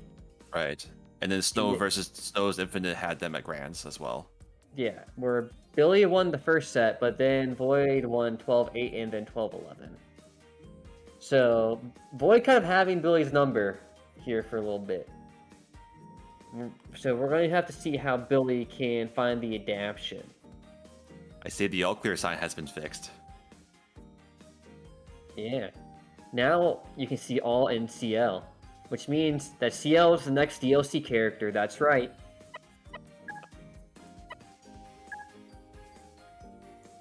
Alright. Well, I guess we'll just leave it at that, because no one ever wants to follow up my jokes. Feels bad, man. That's okay. It's impossible. You're in the league of your own. Your comedy is too perfect. True. There's no fault that could have made that any better. Yeah, so I guess now, place your bets, Void or Billy. You can also go either way. Even though like the set lead has definitely been in Void's favor. What's it called? And like it's not like they haven't been close, right? Outside like the one loser's final set from last GTR, they've all been relatively close, right? They've always been like within a few points of each other. It's always been competitive. Yeah. I think the thing that Void has that a lot of Japanese players also have that makes his aggression so strong is that his harassment almost always leaves his main chain untouched. Like, At most, he'll deconstruct a couple of Puyo here and there from the main chain, but like it's always a clean build and a clean harass. So he has that flexibility of just choosing to attack whenever he wants to. Billy, when they commit harassment, they commit a lot of their chain research. I see, like you're just going straight to the GTR, knowing that Void probably not going to let those attacks fly. Mm-hmm. He's used to them by now for sure. Oh yeah, and I think it makes sense for Billy to go to this because I believe last time we saw them play, we saw a similar freestyle. Well, I think he just misdropped. Okay, no, he's gonna no. Yeah. Yeah. He saw three lines was gonna remove the yellow key, but like even after trying to negate it, still covered it. What can you do? Because you kind of 4-star, right? Because even if you still get covered on the yellow, like it's still gonna be too high, so you need to clear something to defend yourself. Absolutely. Oh, good napalm, because it's actually gonna force the GTR cover into like a really difficult fix, but Boy's actually gonna trade into his tail instead to fix it. Very smart. Okay. Yeah, that's wow. That's got him right there too. It's really weird because it's like Void is choosing to actually just poke his like smaller chains in general. Even like he has a chance for actually a larger tail. Void has been practicing a lot of just if you have the advantage, don't overextend. Right? Because Billy had gotten covered, he probably felt safe enough to try and just attack. Right. Close out the round. But unfortunately, Billy just gets a very good dig. But Void still has the extend though. You kind of see like the idea, right? Billy was forced to, you know, commit a lot of resources and cut their chain constantly because Void just sent so many small pokes. But in the time of all those cuts, Void was still able to build a 5 chain, which is enough to, you know, defend a multiple cutting chain. Right. At the end of the day, you need to have more resources. Yeah. And he chose to actually take more damage and just poke with less, so you can accomplish a much larger chain at the end. Because I mean, that's the entire point of like these small pokes. Like small pokes are great if you know how to use them, and a lot of players don't know how to use them. So what can you do? Yeah, like, once the idea is down, like it's really good. Because the general convention is just like you should at least bury your opponent with like 2 lines of trash, right? Rather than just like 1. Yeah. Otherwise, you die.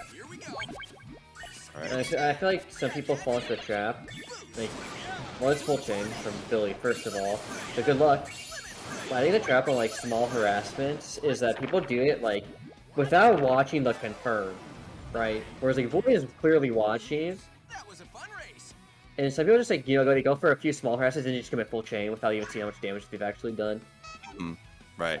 I mean, in our case right over here, like, Billy's napalm was effective not just because it was just like 1 row, but it was 1 row that got rid of a GTR setup. Exactly. I think that was the round he lost, so... Yeah, unfortunately, yeah, because Void just happened to be able to poke his way out of it. I mean, Void's good at fixing the quote-unquote bad, air quotes bad GTR, because he just turns it to his tail, which not a lot of players actually go out of their way to do. Well, good way to, like, even use the purples. It's not full. Oh, he's hurt. He's getting drowned by yellows, though. Oh, he's dead. Yeah. Very Greedo extendo. Void had a 9 chain. I think Rinto already had that matched. But I think it cut at a 9. Oh, did it? Okay, I didn't spot it. Yeah. So, like, I think Billy read that as, this is probably full chain, gotta be careful. But it was not full chain, it was feels bad chain. Yeah, he's cleaning up. I respect this. Those are good pokes, though, from Billy. Oh, yeah, this is an excellent poke, too. He had purple-green, he had no way out. Well, no, he did. He put the green up there, pretty sure. No. I'm pretty sure he got it up there. I think just the purple fell. Because he took the rock. Right. And then he had to place another one to take trash. Unless I completely just misunderstood that. But I'm pretty sure that was just an unfortunate situation.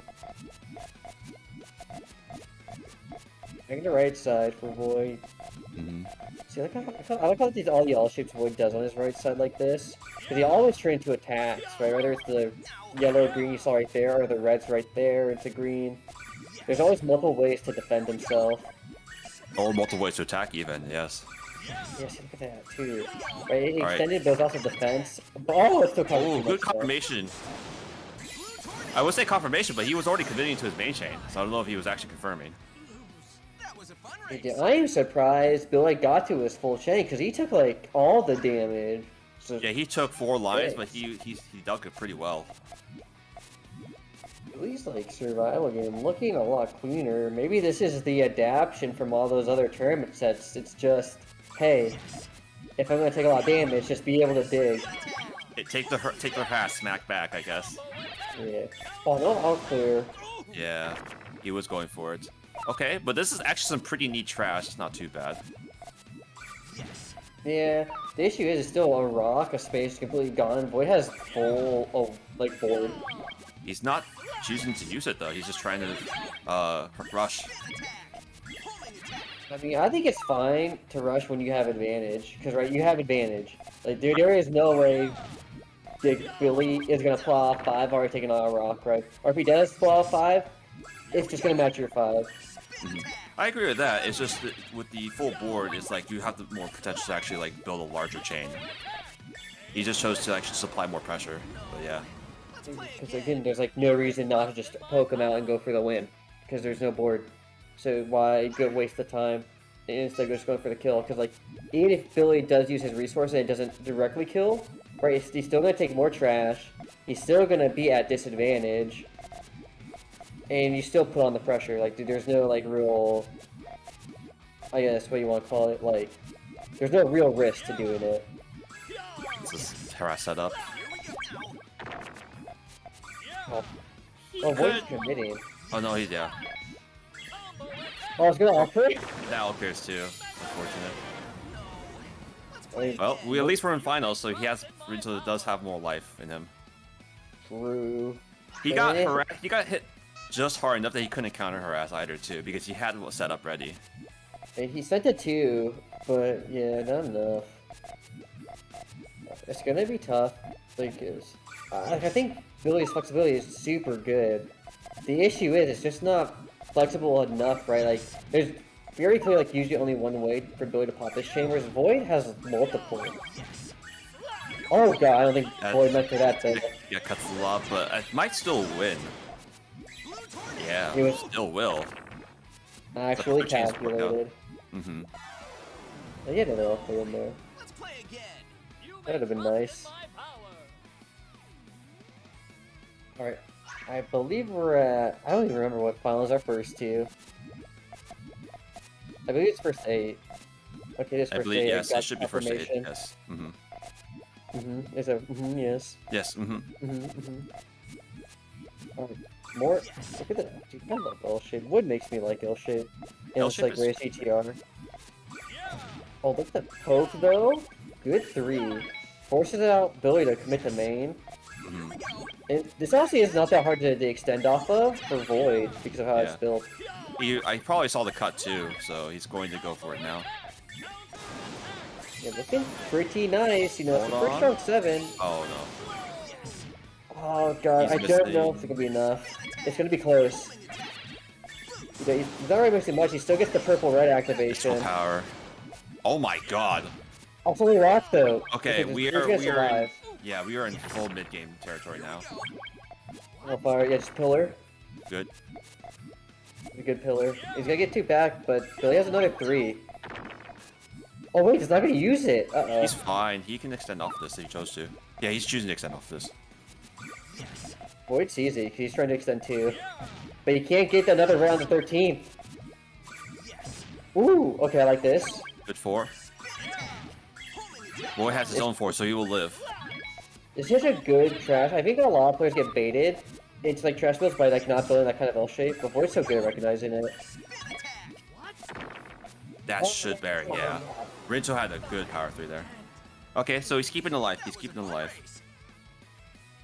That is, like, even though Void lost round, that is really the big advantage he has over other players is that he just does not die when he is at the high layers. The amount of extra effort you have to put in to make sure Void gets topped out is ridiculous. Yes, he has extremely good digging abilities, and just being able to just build on top layer. in general. Yeah, I think it not helps with also not just for like winning the round, but I think the biggest help it gives is that it forces so much more stamina drain on your opponent, right? If you're killing them faster, right, and you're just like, you're knocking them out pretty quick, you're not really wasting as much time or energy. Whereas like if they have to constantly think about, oh my god, he's alive again, how am I gonna kill him? Right, it forces a lot more mental drain, which is very valuable. Oh wow, that's unfortunate. I don't even know what the tail was supposed to be honest. That's fair, but Billy gonna taunt. We might just see the you gotta hype yourself up. He was down 3-6. He's gotta hype himself up. It's good. It's a long road. He still have 3 rounds. We only need 2, so it's pretty close now. It can be a no rush without potential for that Hellfire, but gonna opt out of it. This is okay. He's just choosing to.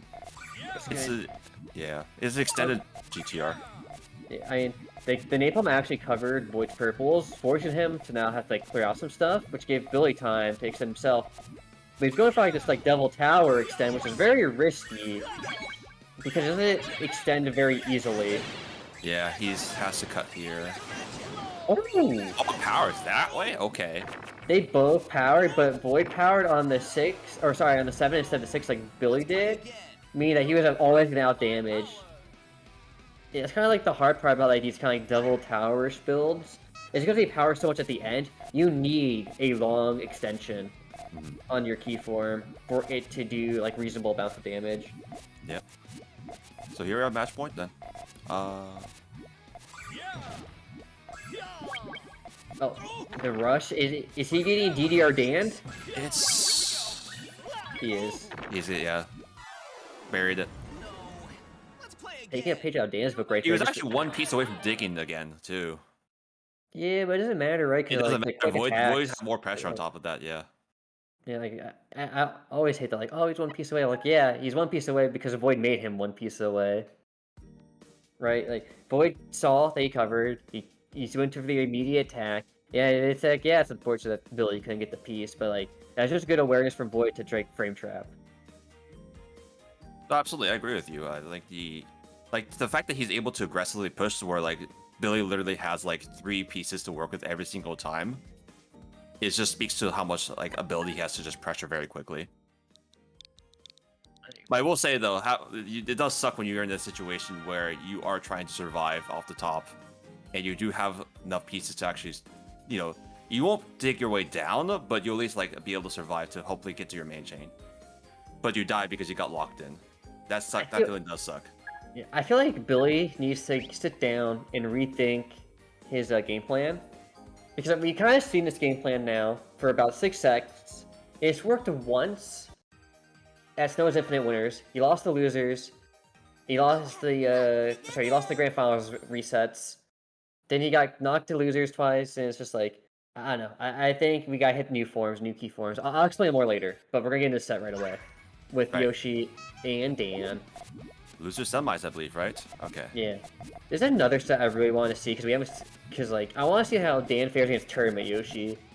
Because Tournament Yoshi is like when all the practice comes together. Well, current Tournament Yoshi didn't have his transition ready, so he's gonna get hella harassed. How come whenever I want to make like a cool like tournament point, Yoshi's gotta throw? It's not fair, Dad. I just want to make a cool storyline. Oh, you actually might get down to this too if you just no, he's taking another line. That's okay because he still has the reds, right? And then he can maybe get the yellows here. Oh, he's getting down. Dan's gonna have to hit hard soon. Yoshi's getting kind of close. He's extending that way. Okay. He's looking for the greens. He's building the right side chain. He's abandoned his GTR. Or has he? Because like, get that. We'll see. I don't know if he can get to it though. It might be a little rough. Oh, I don't think he has the colors. He's another red. Yellow green was the worst color possible. No. Not like this. Alright, good start from Dan. Yoshi almost had that though. That was only round 1. That was like 2 rounds of kills in one. I mean, you could say that the same about like most players now at this point, in this stage of the bracket.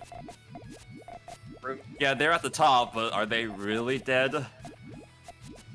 I mean, I like what this. I love this build. Oh I my learned God, this here from we go. Tom. Like this like L shape is so good for Oh, it's so Hellfires. big. But, oh no, Dan was ready though. Ah, so was. sad. It's fine. Yoshi is extending the heck out of that chain. Look at that. It's still Green, a star. red, purple, That's not a lot. green, blue.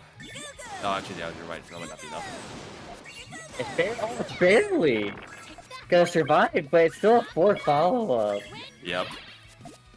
Man, yeah, the thing that Tom does is so good because it does so much initial like attack damage, but it's also a big resource commit, right? Oh yeah, absolutely. He spent like 16 Puyo in the first Hellfire, right? It's definitely a huge commit. To enjoy All he covered is 13th, so he couldn't use his red. Yeah, that Hellfire you use to commit to harass will either kill or you basically just gave up 4 extra chain extensions, right? I think it's so worth doing though, because Oh, when you get when you get fast with it, it puts you at such a huge advantage over your opponent. So it just made me happy to see Yoshi go for it. So I think it's such a yeah, I think it's super risky doing tournament, but like if you do it right, it gives you so much. But damn, Yeah, it does demand a lot out of you to be able to use it properly. But yeah, it is very strong when you master it. Dan's kind of running away with this right now. It's like 3-0 already. Dan's aggression knows no limits. Yeah. It's kind of rough. I think it's also like one of the hard parts when you do like these crazy, more advanced, attacks. Yeah. Is that if you don't have like the form knowledge, you're gonna fall behind really quick. And like Yoshi does have the form knowledge, it's just hard. But here you go, good free defense. Yeah, I mean, I think there's only one round where Yoshi was the aggressor, and it just happens that he wasn't able to build back fast enough. Otherwise, it's just been Dan just constantly pressuring Yoshi, and it's working out. He just needed the green, you enjoy and you would have my been there. technique? Or sorry, yellow for the green, and you would have been there. Dan already halfway. Oh, he's already on match point. It's 4-0 right now. Yeah, this is semis. Damn, Yoshi about to get swept? That would be really unfortunate. I would hope not. But it'd be really impressive if Dan did it. Okay, to get easy extension so far. Okay. He has a harass. He's not using it. He's just extending. Okay, Tail's like built now for Yoshi. He's waiting to see how much Dan commits. Oh, he's gonna go for full? I agree. Dan cut. Agree with this. Yeah. Really a 6. That's not gonna be enough. Yep. Okay, no sweepies. Easy. Alright, Yoshi refusing to die. Thank God I did not want to see no sweeps in my top 4. Alright, tournament Yoshi, put Danny on the board. Sweeps are cringe, so... Sweeps are cringe. We want based full sets. Oh my goodness. What? What's wrong? Nothing is wrong, other than perhaps the use of cringe.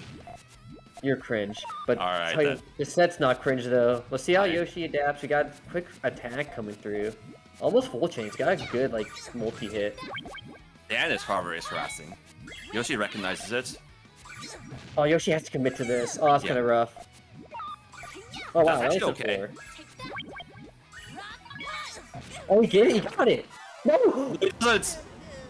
He should have popped the blue. I don't think he meant to pop the blues. I don't think so either, no. He popped the purple red, he would have survived.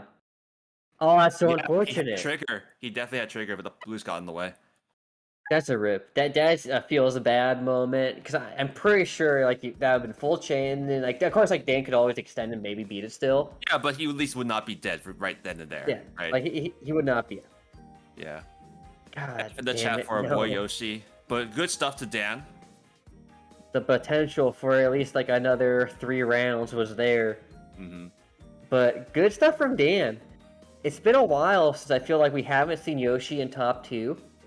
So, unfortunate, but also makes for an interesting, Dan versus Billy match because Dan coming back after a while just lost to Void, right? And then Billy's still trying to get that rematch run back. Yeah, so Billy, definitely. Billy and Dan have not seen each other in bracket until now, and this will be very interesting to see. Both players are extremely aggressive. Yeah, it's hard not to favor Dan though at the moment. I feel like because Dan has been kind of the same wavelength as Yoshi Void, where you don't commit nearly as much of their chain to the attack as Billy does. Mm-hmm. Like you're like Billy attacks off like when they work, they do send a lot more than I feel like some of the others. But it's risk, and will the risk pay off? Even Billy still don't know. And Dan said it mystery. So who knows? Who knows indeed. We will find out though.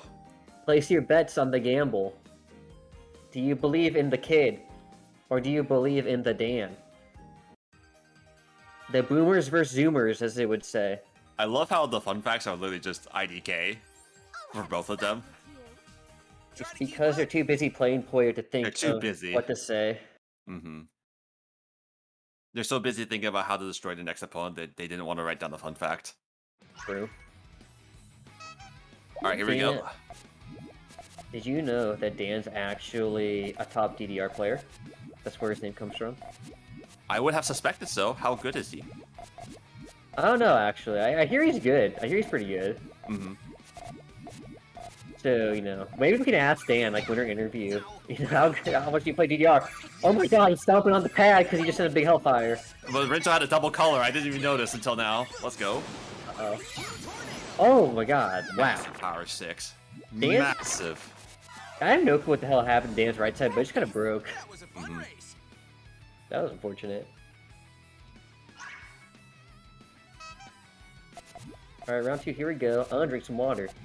Alright, I'm gonna go ahead and just stare and watch what this board is. DDR Dan builds a GTR, and Rinto goes for the all clear but fails to get it. 4-1 out for him. Oh wait, no, wait! Oh no, he still can't get it. That's unfortunate. He's still trying! No, not like this, come on. I'm sure he missed it. What? Okay, I didn't see it. But this is so bad, because like, because he didn't get it to commit early, he has no way to extend, so he's just dead. So far behind, yeah. See, that's why, like, because you ever hear the forbidden thing for stairs, like, you never do, like, a 1-3 split? Mm-hmm. He did that, but on, like, the below part of his chain, so he had no way to build up or to the side. And that's kind of like the big, I guess, like, glaring weakness of Rinto's freestyle. Is when he does stuff like that trying to fish for the all clear. Right. I think it can work, but you have to, if you're gonna play that kind of aggression, you have to, like, I don't know what you call it. Make sure the forms you're using synergize with that style. I think it does as far as like his current style with orcs. That sucks because of the blue conflict, but because like when Rinto likes to do his chain, he always does an elevated L shape like this. Because it's like, if you miss the all clear, you have a base at the very bottom for that. Yeah, so this right here is fine. Yeah. It's one time about like his actual like kind of like semi-stairs use. Like the L shape is fine. Don't get me wrong there. But understand like the raised stairs like that is not safe at all. Mm-hmm. Eat the crown. Did you enjoy my technique? Because like, if you did raise the raised L shape more, like yeah, it's perfectly fine. Because right, the raised L shape doesn't have the issue of stairs. Mm-hmm. But you have to be able to identify the differences in those builds and like why they work. Oh, I you're agree all with that clear. there. Yep. Here you go. The first Rinto of the set. The first is dead. Like that entire GTR just got covered. Yeah, no purples. Regret this. But you could have gone to dig if you had like purple and like then the green red, but it's just too much time, too much splits.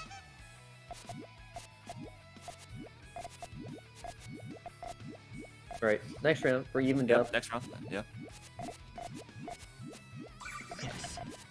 He also selected from the all clear to GTR on the Rinto side. DDR Dan now finishing up the GTR. Yeah, Fire's just fine here. Like they didn't really actually cover as much as I think Dan would have hoped for. Mm-hmm. And then Dan is not actually able to extend at all because like the weird color issue he's having. It's also a very uneven build in column 4 that he has to fix right now. Yeah, so that's he had to commit to a 1 chain just to clean that up a bit, and now he has to deal with the harass 3. He's forced to pop main. And Rinto can choose to extend. He is going to extend. Yeah, he's good. That was... Oh, it's gonna cut! Cuts. I didn't see it. Oh no. That is really unfortunate. I think that extend actually killed him because it put The decision was the decision was fine. The execution not so much. I feel like he probably still could have just gone though, because Dan was not ahead by any means. Yeah, he was harassed pretty early. I do agree that Rito probably could have started a little earlier. Well, Dan wasn't even harassed. Dan went for the harassment, but he got too much color conflict. Without because after Posey committed, the Q was not very kind, which meant that he had to clear and do these single pops. Right, not always single pops, but he had to build awkwardly, which meant that he wasn't extending. And because he's not extending, that means he's not being able to use chain. Okay. Which means Billy is fully extending still, right? Purple trigger. He needs something. What? Purple trigger on rental side. He's extending his head like the madman. But he has to use yellows. Yeah. It looks like his chain will be fine. Yeah, because the greens I think are going to end up powering. But they didn't really link anyways, so he's fine with that. Just barely enough. Alright. Either Dan does have a 6. This is going to trade back. Yeah, this will trade back easy. Very good extension from Dan to just bring it back. Oh, Billy not even try. Yeah. There's no way to activate the blues. You need another one on top of that green. My technique? Unfortunate. Very much so. I feel like the contest is definitely very even. It's just it could have just went either way for most of this set. I feel like it's just Dan's been more efficient. Because Billy's been, not bad. Oh, there you go. That's a good attack. Oh no, red! Got him! Oh my god. There you go. It's I feel like Billy's attacks have been good, but Dan's mid game has been better. Billy's been struggling on the extends and a little bit of the awareness, but of course, the awareness counted right there because he got the attack in. Right. Oh, wait. No, he couldn't because the blue was there was nothing on the 4th column. Oh, I was looking for the attack. That's what I was looking for. Okay. Not so much the all clear. Oh, I mean, I'm just going through Billy's thought process, which would just be, can I all clear? That's definitely all Billy's thought process. He's just aggressive. Oh, it's gonna work too, because Dan cannot extend on his right side GTR because of the green pillar. How did that green pillar even get there? He built it. I mean, yes. I have no clue, but either way, it's really bad because I bet he had no way to build his chain other than power and hope it's enough. Which is not good because Billy powered on the 6-7s, the mid part of his chain towards the end. Yeah. So there's a lot of additional power there, which meant you didn't have to worry. I don't like Dan's tail. It's very raised because of the red was in the way. He has to harass. Okay. There's a lot of resource, but there's no yellows. He does have yellows, yeah. That does nothing. I think you have to just clear the double yellow there. Even though it's a little bit weaker, you see your green still connect. What can you do? I mean, it's still not bad, right? You still brought it back from the 0 point deficit, right? So it's still even. You still got 4 rounds to go for. Maybe 3 for Dane. You never know what can happen. That's still young for sure. True. It's only the halfway point. Okay. Rinto focusing a lot on the tail side first. He's got his transition built too. I enjoy this transition from Billy. This is a pretty cool one. I'll have to get this. Missing. Okay. Hey, he's going for the pokey. He sees the rest up there, and I just need purple. They're right there. Ooh. I don't even need them without Dan's getting covered. Oh, okay. Oh, he's gonna try to attack Dan. He's not even go for a chain. Getting scary, cause kind of scary though. He has trigger. He's foregoing it. You can clear this. Go for the blues. Oh no! Why would you do this, Billy? You're so fine. You have 2 seconds to go for it. He has to deal with a 10 chain. We got what, power 8? Well, yeah. He's gonna get the 9 at the bottom. Wait, 9. Still not enough. The issue, well, I even this one was right, but he actually bopped himself too many times.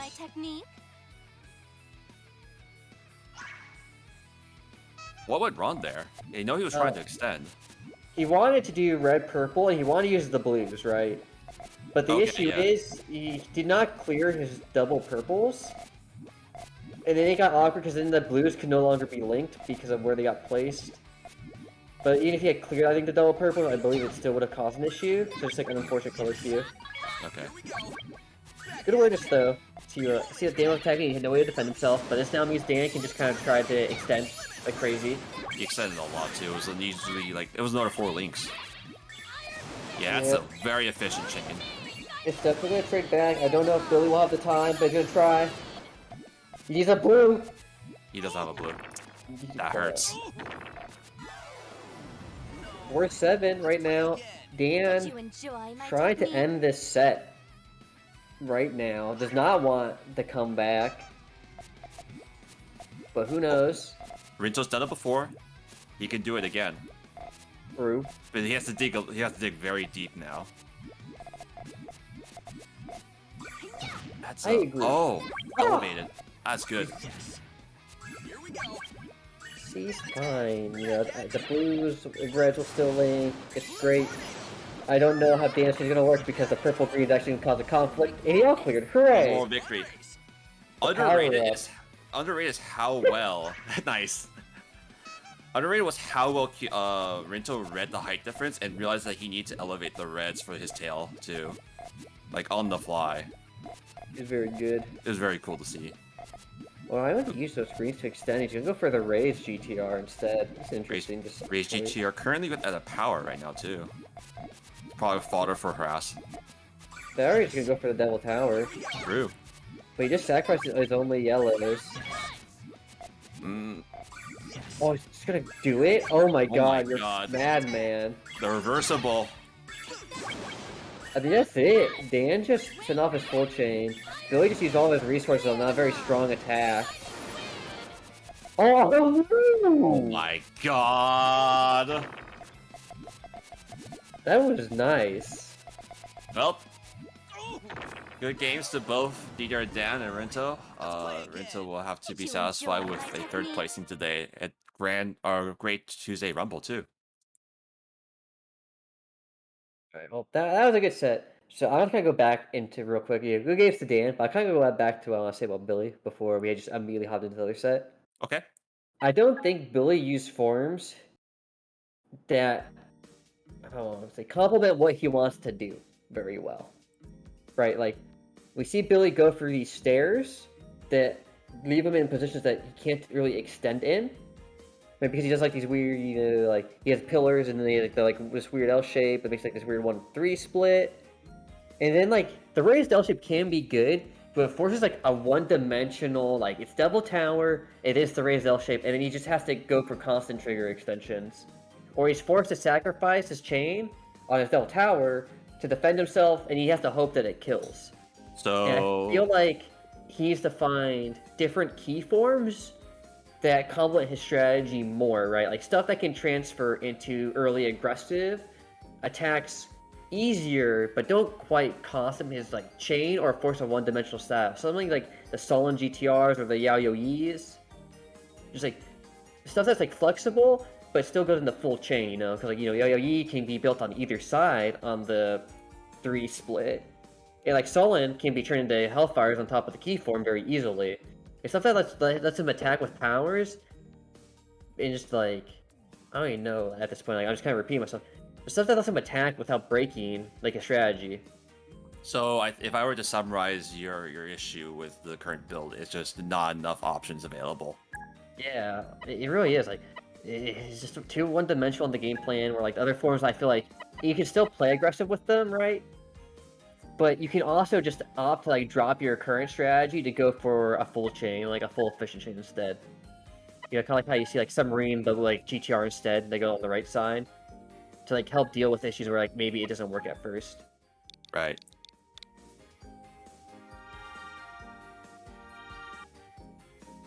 But oh boy, Grand Finals.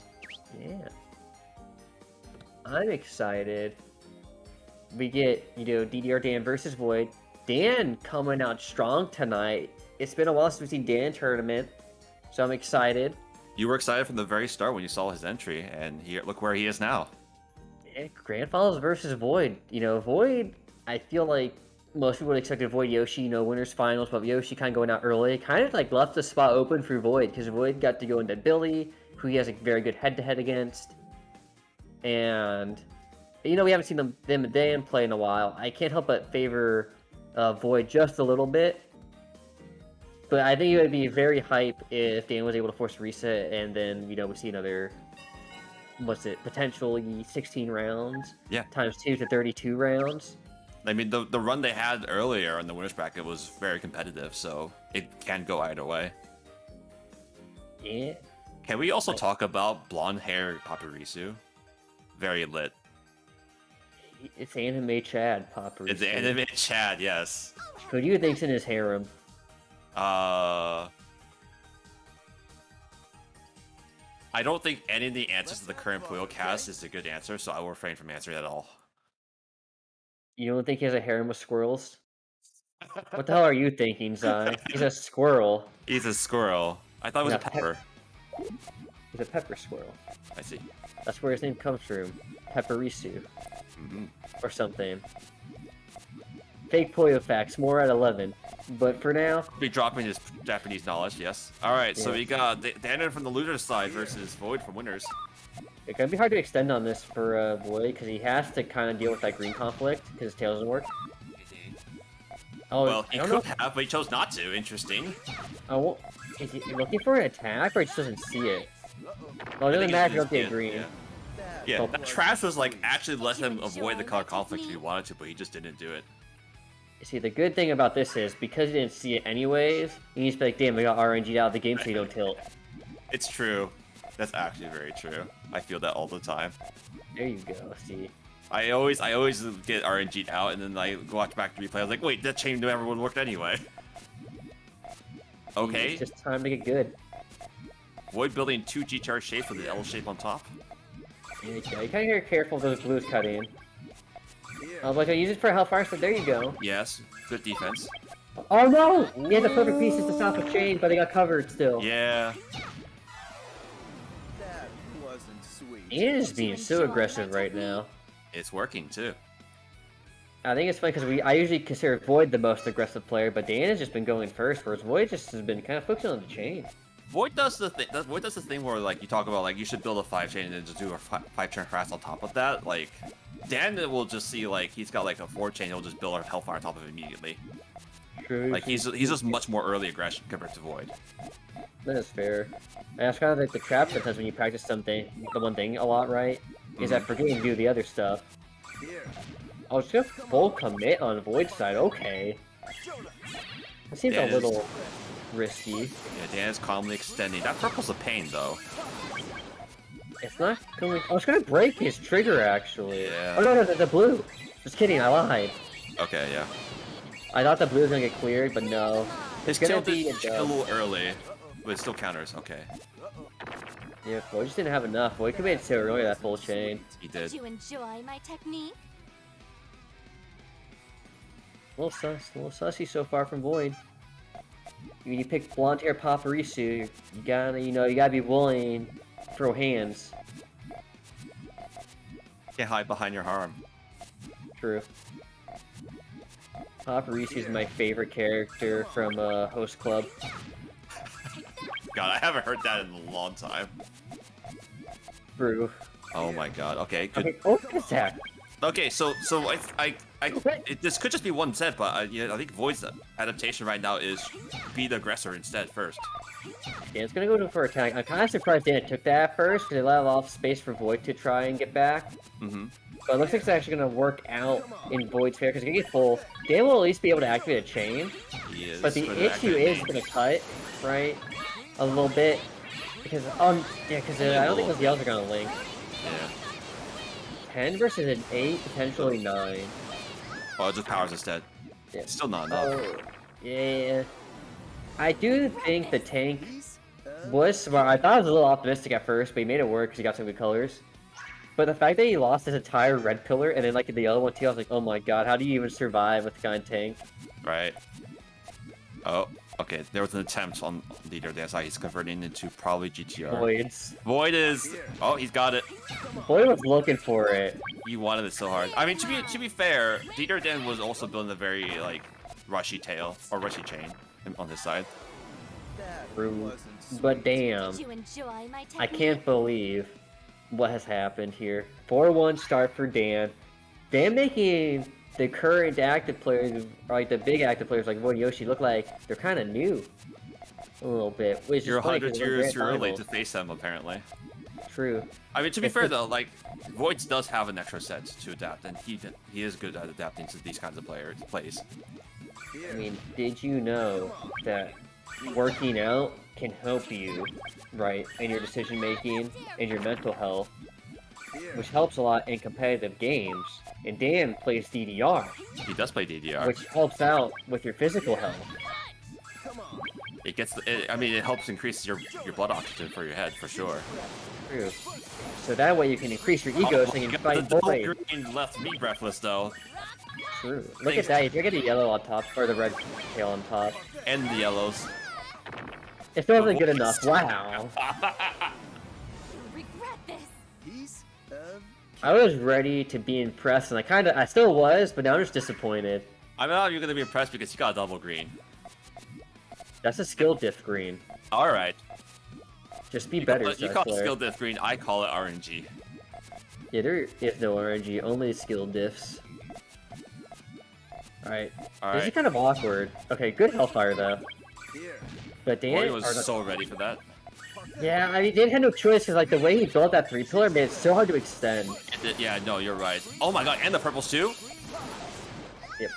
Because so here's the thing: when you're gonna do like a stairs transition on your GTR, you actually need to have a raised tail, where like your tail pops at the midsection and not from like the traditional sandwich. You need to pop it like 2 rows higher, so it pops in the middle of your tail, and it collapses down on itself, kind of like a cave-in, right?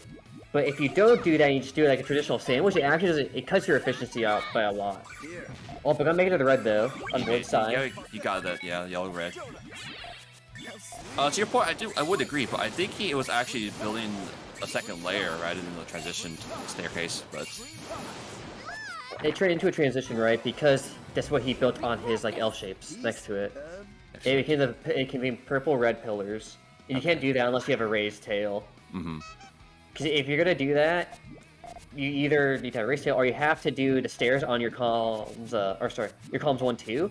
Because then you can do 2 pillars into L shapes, Here. which is a very common extension for some of the Japanese players. But, oh, good attack! Look at that, rock. Damn. so this has been 3 games in a row where we have seen a Hellfire attack, either forced or just deciding to go for the rush.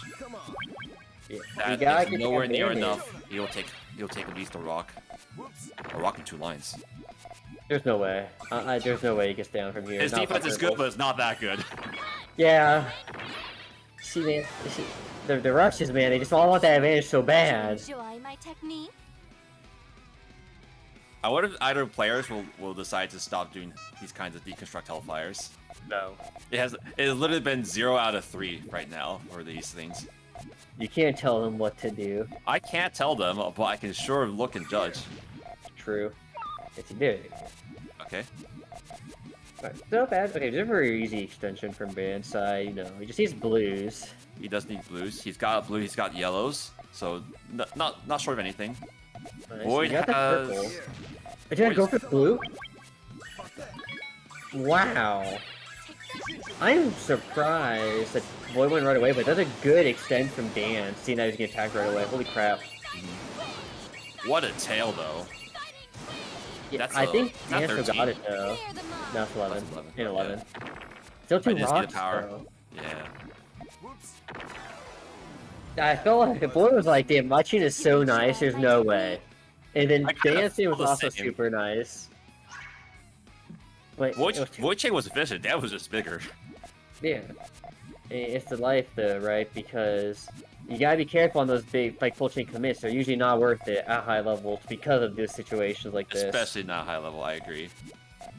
Yeah, I really appreciate how Dan's building his tail right now. You can see the transition on the yellow goes to yellow, red, green, or it would have. So many players do like yellow, then they'd be like green or red, and it's like, or they wouldn't use the yellow like this, or the reds, or they just become like a power tail. Like they fall into the bait of like, let's just power, you know, green yellow together because I don't know how to build this. So it's really smart building from Dan's side. That you don't really see too often, or as often as you shouldn't. I guess is like what I'm saying. Oh god, he's starting to fall behind though. It's okay. Is he? I don't think he is. Well, if Void gets the reds or not, okay then. Goodbye. Did you enjoy We might see a my reset, technique? Mr. Zyflair. We might indeed see a reset, Sir IcySoapy. Alright, here you go. I feel like we're gonna see a Hellfire from Dan. He did it last time, before set ended. I feel like it's gonna come again.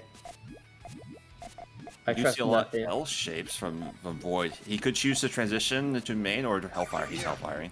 Oh my god. The red's right there though. Yeah, they were right there. I feel like that had to come His so much trigger was sooner. wide open. I don't. Yeah. That had to happen so much sooner. Alright, we're getting the reset. That wasn't sweet. Did you enjoy my technique? Yeah, Dan is an OG. He's been around He's a probably the veteran. longest. Yes. I'm pretty sure he's been around since like Puyo versus even a long time.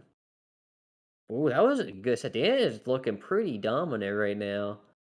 And I guess it kind of plays into like when you're practicing, like, you know, not with the main group, right? No one knows what you're up to.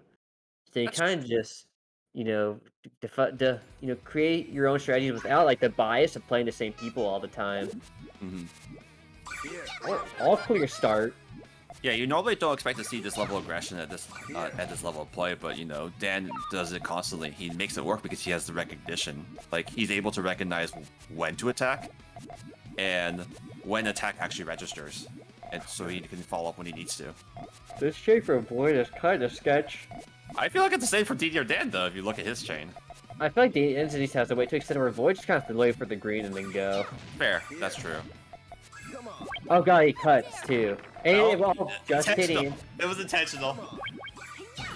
Giga brain damage from Void. You love to see it. I am surprised that he actually got away with that. Wumba went to CEO, and then Frosties. It was a swap tournament. I believe Dan showed up to the Frosties one. Are you sure it's not Combo Breaker? Sorry, Combo Breaker, yeah, sorry, Combo Breaker. Oh my god, I forget, like, they're same region, I kind of say... Hellfire setup? Is he doing it? No, he's not. He's got Devil Tower. He's out for covering the data. Yeah. This is awkward to extend, though. This cuts on Void's side. DD Dan recognizes. He's going to pop main chain. Not a very hard extension, though, on Void's end. There you go. He's going to pop anyway, though. He has to, he's about to end on Dan's side. True. Double Yeah, tower. there was Devil Tower. Yeah, you're right. I even mentioned it, too. Oh my god, so Barry gonna trade back? Wait, Dan! Dude, he could have activated, he would have survived. He missed. Yeah, purple-green, right? He was fine. Yeah, he missed. He quite literally missed the 5 column. I think he was trying to wall bounce. Oh, I see. The speed tech. Okay. Yeah. And I respect the tech, but god damn it, no. That's a sad champ if I've ever seen one. This is this is a weird build from Dieter Dan's side. Yeah. It's got. He has to fix a lot of colors. Yeah, he's working on it right now. But Void is getting trapped right now. Well, we should just go, I feel like. Dan is so far behind. Yeah. There's like no way to activate for Dan. Both sides became the tail. Yeah. You're just like, well, this works if the other side's the trigger, but there was no trigger. So, Void's up 3-0. Dan bagged the first set, so that way you give him false hope. And to win the second set, the classic. Can you explain what this is? Oh, this is GTR, okay. This is GTR. This and that GTR. is also GTR, but on the right side. Oh, good attack though. It's gonna make it very hard for Void to extend off of this. He's fine. Well, he can't Practice extend, he only gets right to get now. one. Yeah.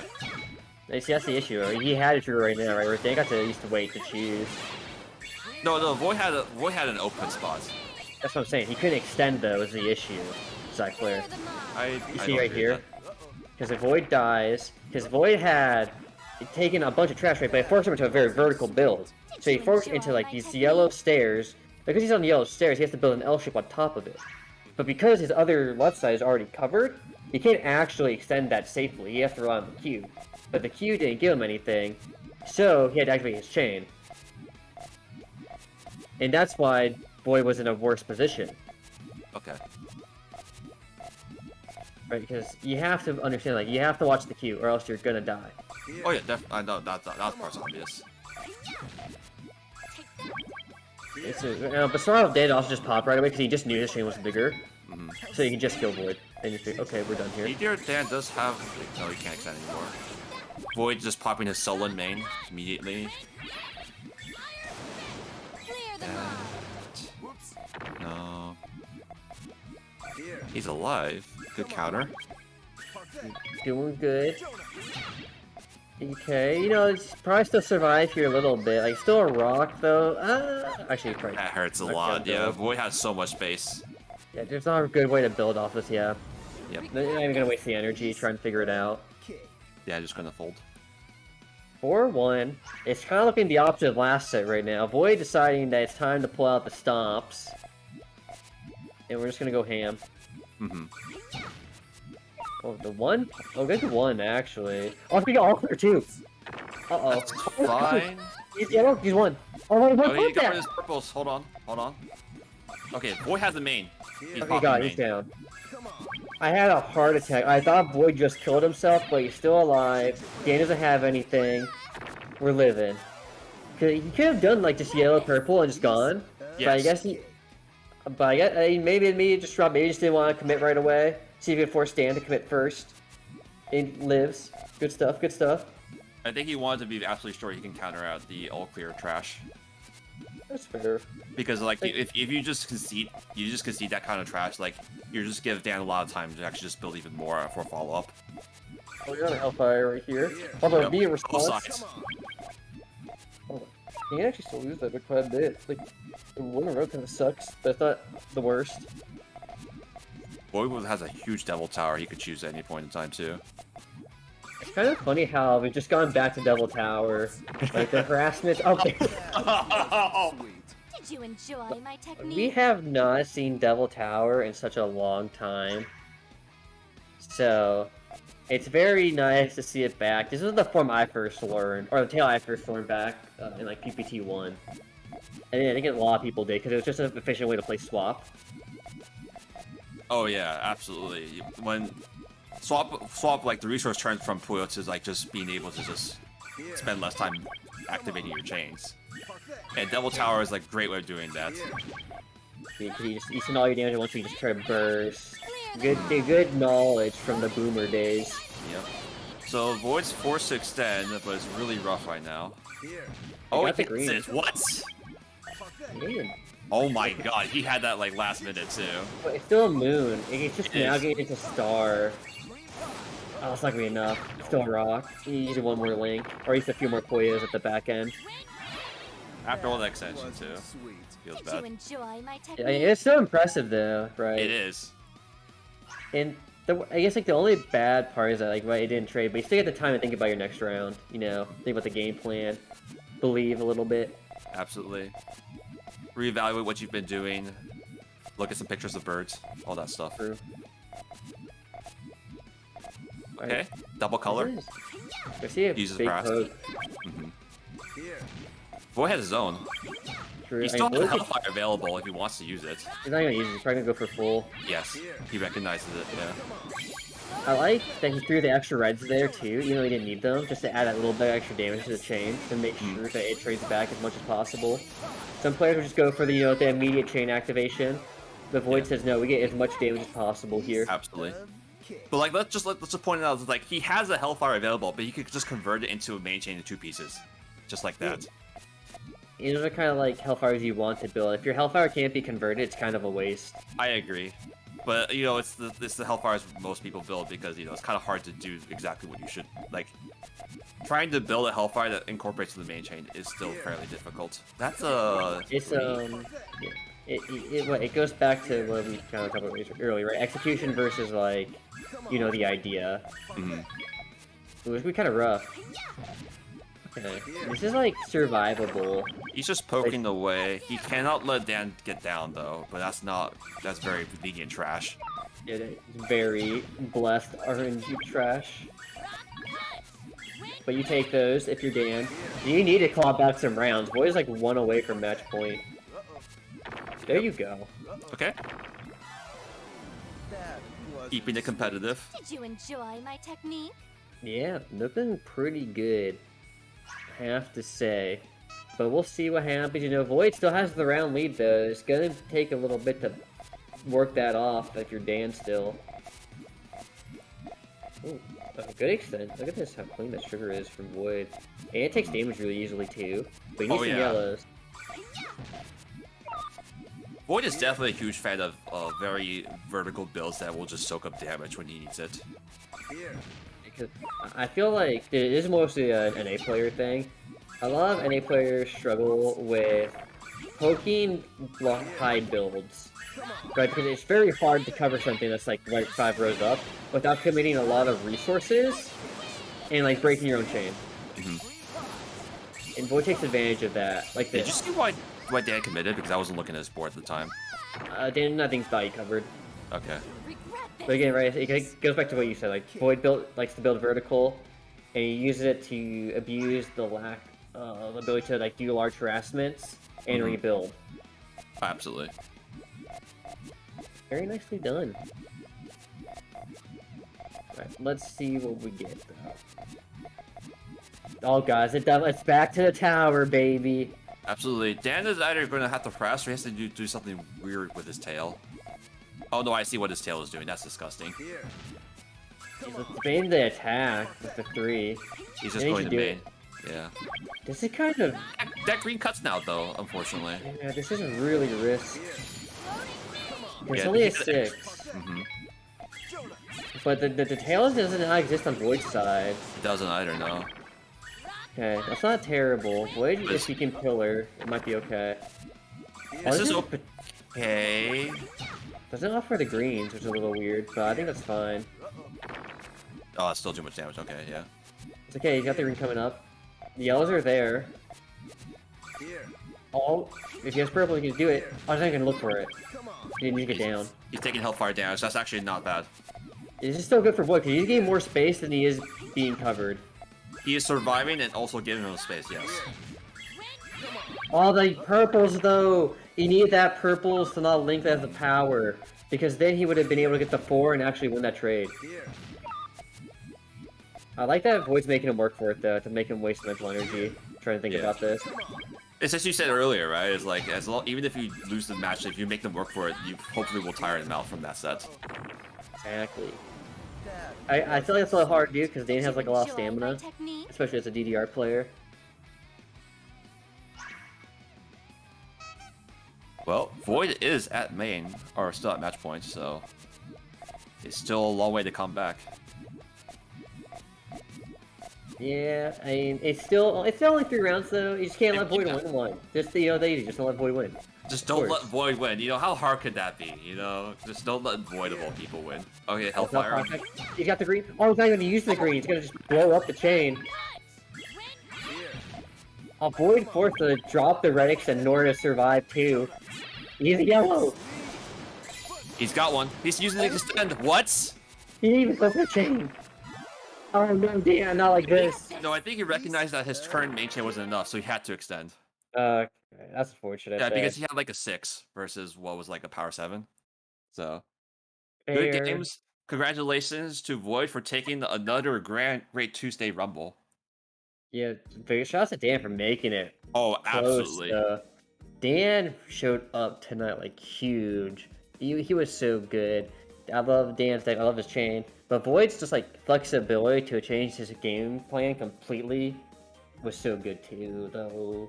I love the vertical building we saw from Void to realize like Dan's harassments were like just not big enough to cover if he was at the 4, 5, 6 area.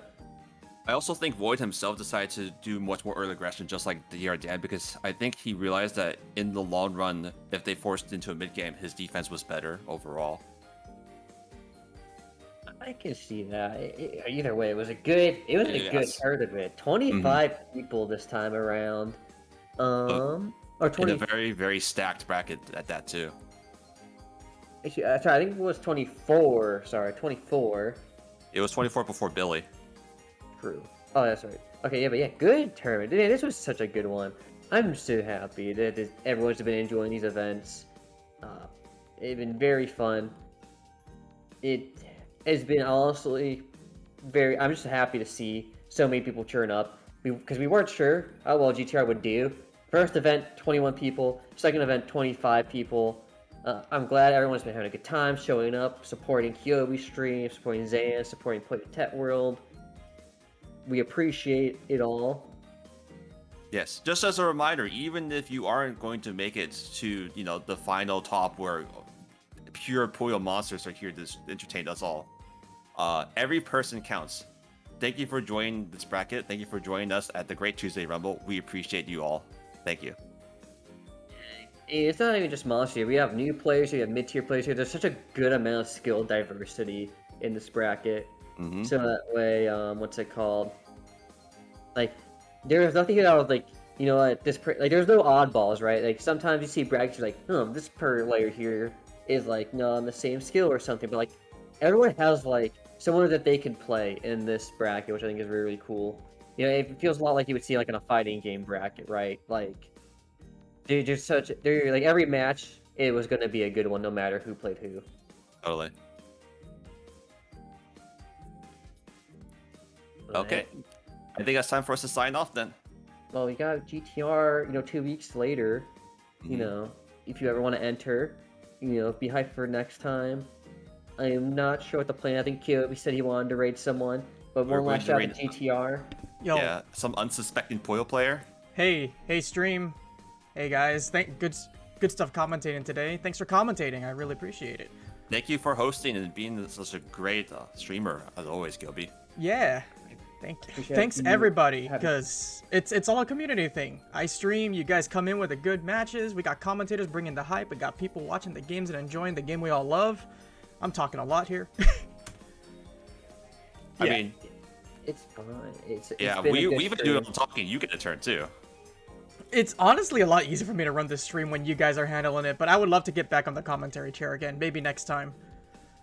As someone who has done organizing commentary and also playing, I can attest that it is hard. Yes, it is. But yeah, so we are rating a very unsuspecting Puyo player. He's nice. He's actually using the human skin. Oh no. Yes. But yeah, so we're gonna rate this guy. His stream title is Face Me, so I guess he's taking player matches. If you guys want to try and smoke him, he's playing ranked right now. It looks like. But yeah, I hope they're having fun. Puyo is a fun game to learn. I'm sure people will enjoy it. Yeah. I don't know when the raid's ending. It looks like it got soon. Thanks for having me on once again, Kyobi. Yeah, I'm gonna go set it off right now. So once again, thank you all for watching. Thank you, Icy and Zy, for commentating. We'll see you guys in 2 weeks. See y'all. Later, nerds. Bye. Also, the raid message is 24. You know how it is here. Just flood them with Puyo. Here we go. 40's out. 24's out.